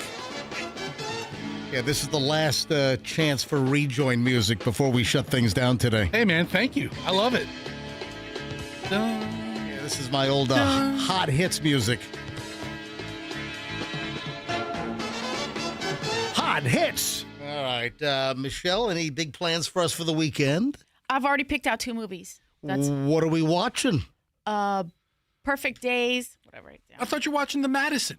Oh, yeah. Well, maybe we'll watch that. Perfect Days and Unorganized Crime. And we have no plans this weekend. No we have plans. nothing for tonight. We have nothing for tomorrow night. No plans. It is just a Michelle and MJ weekend. What if, like, Chi-Chi and Gigi give you a call or something and say, hey, let's get crazy tonight? I think they got plans. Okay. Yeah. All right, good. Hey, so Michelle is talking to me right now. Okay. However, hold on. However, if I attempted this on Tuesday or any other time, this could be a big problem. So this is a whole online debate. A guy went off on how giving his wife a ride to the airport was just a massive inconvenience. Dude.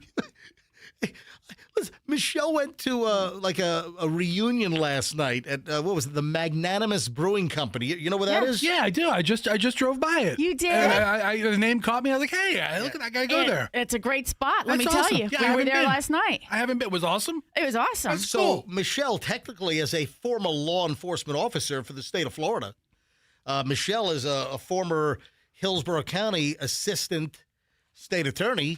Last night, the Alumni Association for former Hillsborough County Something like that, prosecutors. They had their annual alumni get together. Yes, reunion. It's a state attorney's office reunion. That's all it is. You're making a lot of words over there. How boring was that? It's really actually a lot of fun. Let me tell you. Sure, it was great. So Michelle's good friend Liz Jack, who is a judge in Pinellas County, but Michelle used to work with Liz at the Hillsborough County State Attorney's Office. She was my mentor. Yeah, Liz was Michelle's mentor when Michelle first got to work at the Hillsborough County State Attorney's Office. And Liz actually picked up Michelle at the house yesterday to go to the Hillsborough County SAO 13 reunion thing. By the way, Liz is up for re-election. Oh. Yeah, nonpartisan election. Liz has been doing a fine job as a judge in Pinellas County. And Liz, remember, for Pinellas County, Liz Jack for Judge Pinellas County. And that's going to be, August 18th, I think, somewhere around there in August. So I can speak highly of Liz Jack for Pinellas County judge. The voters will be the judge of that. Yeah, listen, they will. I would vote for Liz, but we live in Hillsborough County. Sure. Yep. So, but the point I'm trying to make is, yes, I picked Michelle up, and I totally went through. You went through every. You went through every. Man, I just sneezed, That was a big one. Oh man! Listen, picking Michelle up was such an inconvenience for you. Hang on. Is that what you're going to say? Inconvenience. To get there by 6:30, I had to fight.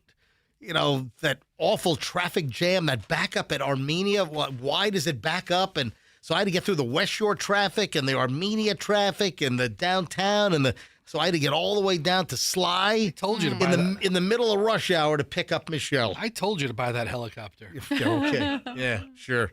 Anyway, so I did not say, hey, it's a massive inconvenience to go pick you up, Michelle. Right. Now, there's this whole debate online. This guy started a firestorm, and it's turned into this huge debate on various platforms. I guess originally it was on X. And the guy tweeted something like, you know what, having to drop off my wife at the airport is a real pain in the ass. And then it became like a relationship test. Oh. Man, this guy's like, you know what, taking my wife to the airport is a real inconvenience. He called it a massive inconvenience. Let me tell you, you know what? If it were any other airport besides Tampa International, I can see where he might have a point. Oh, so JFK, you'd say, okay, I can see that. Yeah. Well, dude, that's like, I traded the Bluesmobile for a microphone. Okay, I can see that. Listen, one of the coolest blessings of living in Tampa. Oh. Tampa, St. Pete, Clearwater. Yes. Is the airport's right there. Right there. I mean, even if you lived in, I have a friend, he's in Charlotte County, he has to fly out of Tampa. It's a haul. Right. Like Atlanta. Yeah. If wherever Atlanta's what a pain in the ass. I have a friend from Lakeland who drives into Tampa. He has to plan 2 hours before he has to be at the plane for 2 hours. If you happen to live in Seoul, South Korea, and you got to get to Incheon, what a pain in the ass. So I understand that a large portion of the country, an airport trip is not a convenient trip. Exactly. And also the traffic that then is all around the airport and, getting in and out of some of those airports are more complicated. You live in Tokyo, you got to get to what? Narita? What a pain in the ass. You take a train. Yeah, what a pain in the ass. Oh, pain in the ass. Hi. You go airport. That's an easy one. You pain in the ass. A couple of things, and then I guess I'm about to receive. You're about to be Is it accommodated? Recognized? I guess I'm going to be recognized here live on the air in just minutes here on the MJ Morning Show. Andrew, first, we want to preface this with the humongous backup on the Howard Franklin Bridge northbound right now at mile marker 35, a better reference for most people. It's right where you see the sign for Hillsborough County. So right near the Pinellas-Hillsborough line in the middle of the water on the Howard Franklin, there's police activity. Approaching the hump. Approaching the hump. There's police activity. Left 2 lanes are closed, and the traffic is just snarled now for hours. And we don't know exactly what's going on. Now, Andrew, turn on your microphone, please. Andrew's been poking around online. We're trying to find out what's going on. And there's a rumor, there's speculation, and listen, there is no basis to believe that this is factual or confirmed. But Andrew, what did you see and where did you see it? I was seeing it on Facebook, and the speculation is, and I almost don't want to say it because it's speculation. Just say it. Yeah. I don't want to. Let's not, because you know what? I have something to tell you. All right, hold on. Andrew, No. Don't let him say his thing first. All right, Andrew, don't say your thing. Go ahead, Michelle. Medical examiner and forensics are on the scene.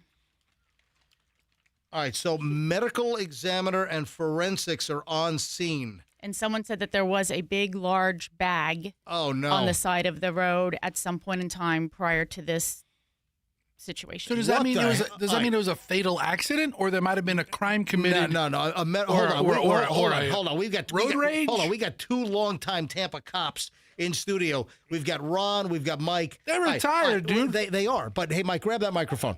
So these old boys are waiting for the first. If you know what I mean, right? With a regular traffic fatality, would you have the medical examiner called to the middle of the Howard Franklin Bridge? Sometimes. Yeah, at times, but not. Sometimes. Absolutely.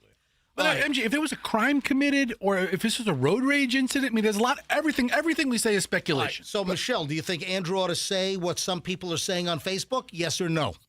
I think we should not say anything about that. That's a little. Why are you asking her? Fetcher's going to go all huffy over here. Yeah, now we got go right ahead. What is also that there was a police shootout that ended on the bridge? Oh, that's it. I don't know about that. Well, I'm just reading everything is speculation, because the FHP press release is just police activity, which is ridiculously vague for their report. There is something huge going on the Howard Franklin Bridge. Something massive on the northbound side causing all this traffic. Something big is happening. All right, Andrew, I want to be very clear that this is not confirmed. This is a very touchy situation. But what's the rumor as to what's happening? What is the rumor that you're seeing? People are speculating that it may have something to do with the 2 missing USF students, but I have nothing to show that is in fact the case. Okay. There is nothing to support at this point that is factual. There's just a lot of speculation that and that's a bizarre story. You've got these 2 missing Bangladeshi USF students. These are grad school candidates, and these 2 have been missing now for over a week. This is a crazy, crazy story. Nahida Bristi, 27, and Zamil Limon, 27, both have been missing now. And we got to find them. And believed to be endangered.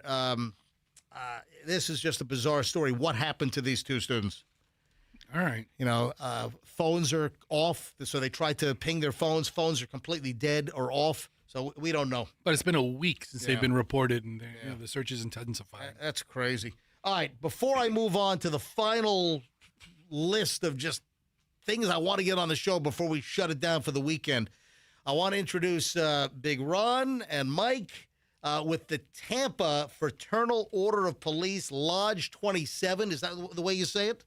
Correct. And they had their first ever charity golf tournament in conjunction with Tunnel to Towers, which is a great organization. And I was asked to be the MC a couple of weeks back at River. What was the name of the club again? Heritage Isles. Heritage Isles. Yeah, Heritage Isles. Heritage Isles up in New Tampa. I felt like I was driving to South Georgia, Fester. Listen, I thought I was in Valdosta. Yeah, but between the radio station and south of Kennedy Boulevard, that's your whole life, dude. Right, yeah. Yeah, it's a little bit of a drive. You got Anyway, there. I had a great time, and they wanted to come back and give me a pile of cash, apparently. Yeah. They raised that much. Exactly. They raised that much money for the lodge. There was too much money raised. They want to give me a kickback. So, all right, Eddie. Hey, Ron, great to see you and Mike again. Yeah, we want to show up. We want to say thank you. You made it successful. You really did. You were the icing on top of the cake. Well, that's awesome. And It's a little closer to the microphone. okay. Yeah. What do you got? Is it a? And it's just something to show our appreciation. It says, Oh. please accept our deepest appreciation for your participation in the Masters ceremony for the Honor the Sacrifice golf tournament. Supporting the Fraternal Order, please, Tampa Lodge 27 and Tunnel to Towers Foundation. Your professional, entertaining, and empathetic demeanor added to the success of our charity event. I'm Yes. sorry. Did you say professional, entertaining, and empathetic? That's like pick one. No, I mean, really. Fester, come on. I'm getting a nice award here.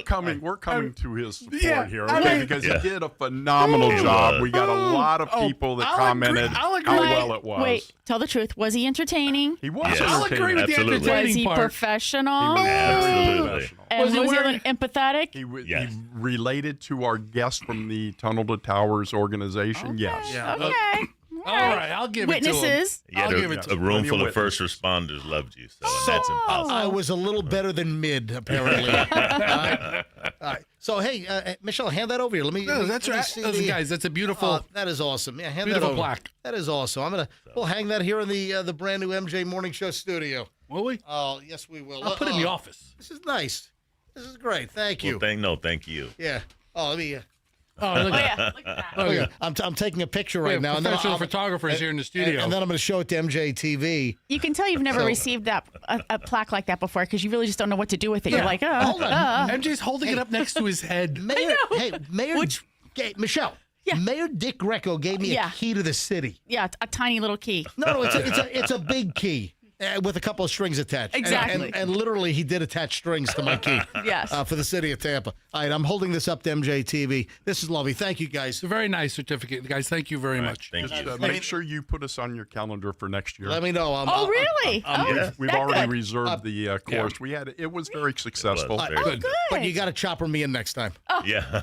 You need to pick me up at a chopper right here in the parking lot and then take me over to. Well, to we New- actually tried that. Oh, really? Yeah, we tried that, but we couldn't quite get the permission to bring them over to Pinellas County. So We'll figure it out. We have a year to work on it, boys. yes, absolutely. I'll drive. I don't need to be chopping. Thank you, guys. I appreciate it. Thank you you. guys can hang out for a few minutes. All right, the final minutes of the MJ Morning Show. Oh, Andrew, can you fill what's the Lightning? It's now what?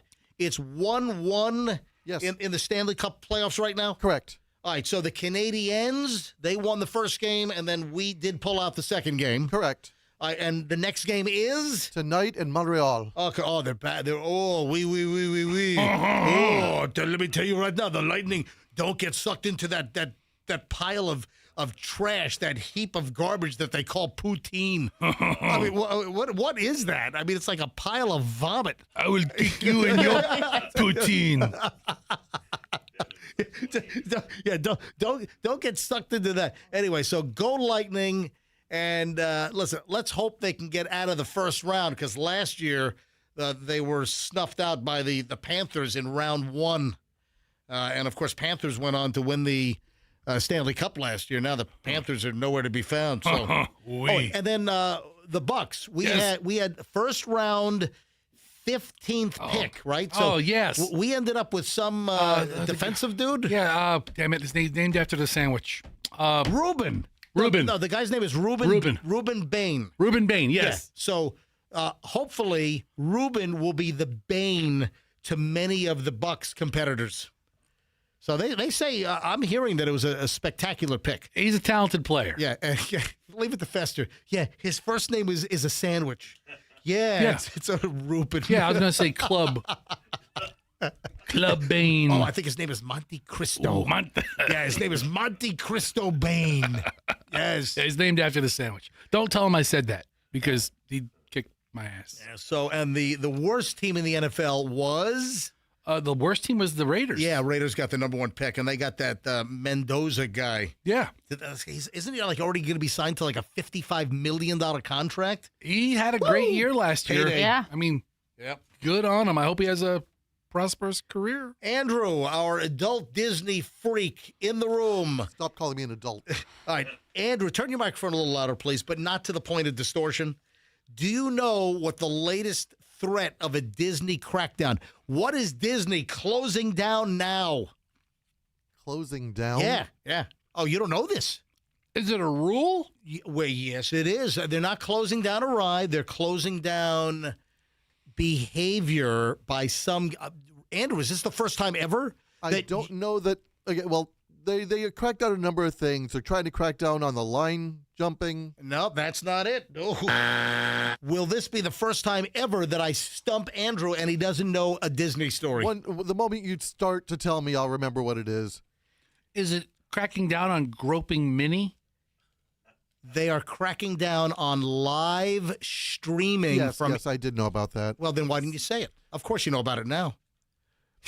A lot of the popular websites, All Ears and WDW Info, all those guys, they send people out there and they stream constantly. Yeah, so they're doing live streaming on social media. Now Disney wants to crack down and shut it down. How? How do they do that? That's the point. How do you really enforce that? You got a massive area. You've got multiple parks. The other night, at least here in Florida. Well, we were on YouTube as a family, right? Yeah. With the kids. We watched a guy just walking around Epcot. Right. And he walks into the gift shop and he just showing the different, and it was on a gimbal, and he had his cell phone up by his chest, and he's looking at the different sweaters, and he's looking in the mirror, but then he walks down. He walked up to the spaceship Earth. He walks around to the. How do you stop this? How do you know it's not someone just taking pictures or a video? How do you know they're live streaming? Or they're just recording or video recording, which they've done forever. That's what I just said. I said they're just taking pictures or video. How do you know if someone's live streaming? So you'd have to have somebody monitoring. So I guess one of the issues that's occurred is there was a disturbing swatting event. Yes. Yeah. I showed this to you. I know. That's why he's disturbed by it. So people that are familiar with the situation say that Disney is weighing this huge crackdown on influencer behavior, including streaming in the theme parks, including monetized live streaming after a recent disturbing incident inside Disneyland out in Anaheim in California. That a massive police response because somebody called in like one of those swatting events where you claim there's a mass shooting. There's something. What they call it is Cinderella killed the prince. There's been a shooting at the castle. I'll tell you what. I can understand people going crazy with that "It's a Small World After All" music. Dude, yeah, man. Yeah. It's a small world, that gets in your head, man. Anyway, so Disney might be cracking down. So the Jacko movie, I'm sure it opened yesterday. I'm sure it was already shown on Thursday. Yeah, Michael. Michael will open officially today. Some of the reviews are not good. Yeah. A lot of reviewers are saying, this is boring. There's nothing new. There's nothing riveting. I'll tell you what, I visited my dad last weekend. We watched that Baz Luhrmann epic, the Elvis, all this lost, never seen before footage of Elvis during his early days of Las Vegas residency. I think it was early 70s. It was tremendous. It was fantastic. It was so good. That was phenomenal. But the Michael thing, they're not addressing the allegations. And Michelle, you shared with By the way, Michael Jackson movie, Michael, it's got a 32% critic score on Rotten Tomatoes I right don't now. care. What's the fan score? The fan score is 38. Is it So really? not much better. Hey, just go to it. I believe the fans more than I believe the critics. This is printed out from last night. Let's see if there's been any shift. Rotten Tomatoes. Michael. And that Michael, let's see this come up. Rotten Tomatoes. All right, hold on. It has changed. Hang on. Oh, let me close out the pop-ups All right, here. go ahead and just hit Michael. M-I-C-H. Spell it correctly. A-E-L. Yeah, Michael. Go ahead. Michael. There it is. It's 40% now. Is that the latest one? Yeah. So I think the fanometer. What's the popcornometer? Oh, no, that's the fan meter. No, the Metacritic was 38. I'm sorry. Right. Metacritic was 38. Dude, 96%. If the tomato meter is the critics, and they're at 40%, so screw the critics. The critics are at 40%. The critics are mad because they didn't include the molestation. Yes. It's not about that, dude. It's not about that. You know what? If we had molestation in this movie, it would have been at least 80%. I want you to know the movie was average. It would have been better if he was touching a kid's wiener. I mean, that's essentially what the critics are saying. Yeah. You know how much it cost to make this movie? $1 billion. 165 to 170 million. Is that a lot? Yeah. Are you kidding So me? it says the budget is 165. They're not making that back. So far, they've only made 18.5. It's expected to do about 60, 75 this weekend. Yeah, I saw that. Yeah, they'll make that back eventually. I mean, it's not going to make it in one weekend. They'll make it back. Yes. But what else did you hand me? You gave me another story. I did? Yeah. But that you can't find zipper jackets anywhere. The Leaving Neverland director says that Michael Jackson was worse than Jeffrey Epstein. Don't believe it. I don't know. I don't know if I believe that. Yeah, I mean, talking about a dead man. I don't know, man. I don't buy it. And with that, we got to go. But first, Grillsmith. Yes. Fester, give it away now. Hold on, I'm eating. All right. So we have a $100 gift certificate to Grillsmith and an exclusive invitation to dinner with me this Thursday, 6 days from now, April 30th at the Carrollwood location. Dude, I named it. It's the all-winner dinner. The all-winner dinner. Yes. You're going to be the last winner. Right.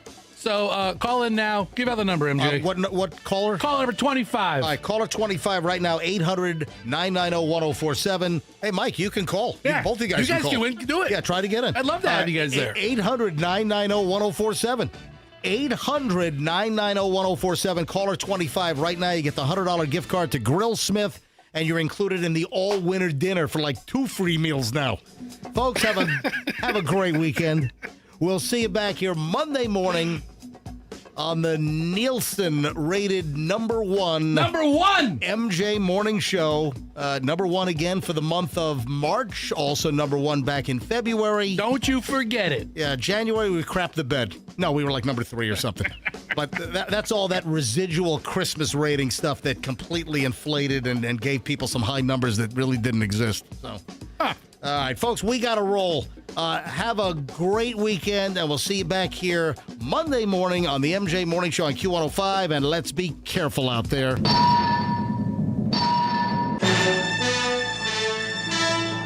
not sure if you guys... And the Cash Kitty is next for $1,000. Fester, can you yell into the microphone? Oh, we were over. We're not over. Just hang on a second. All right. See you Monday. Cash Kitty next. Hear the latest MJ Morning.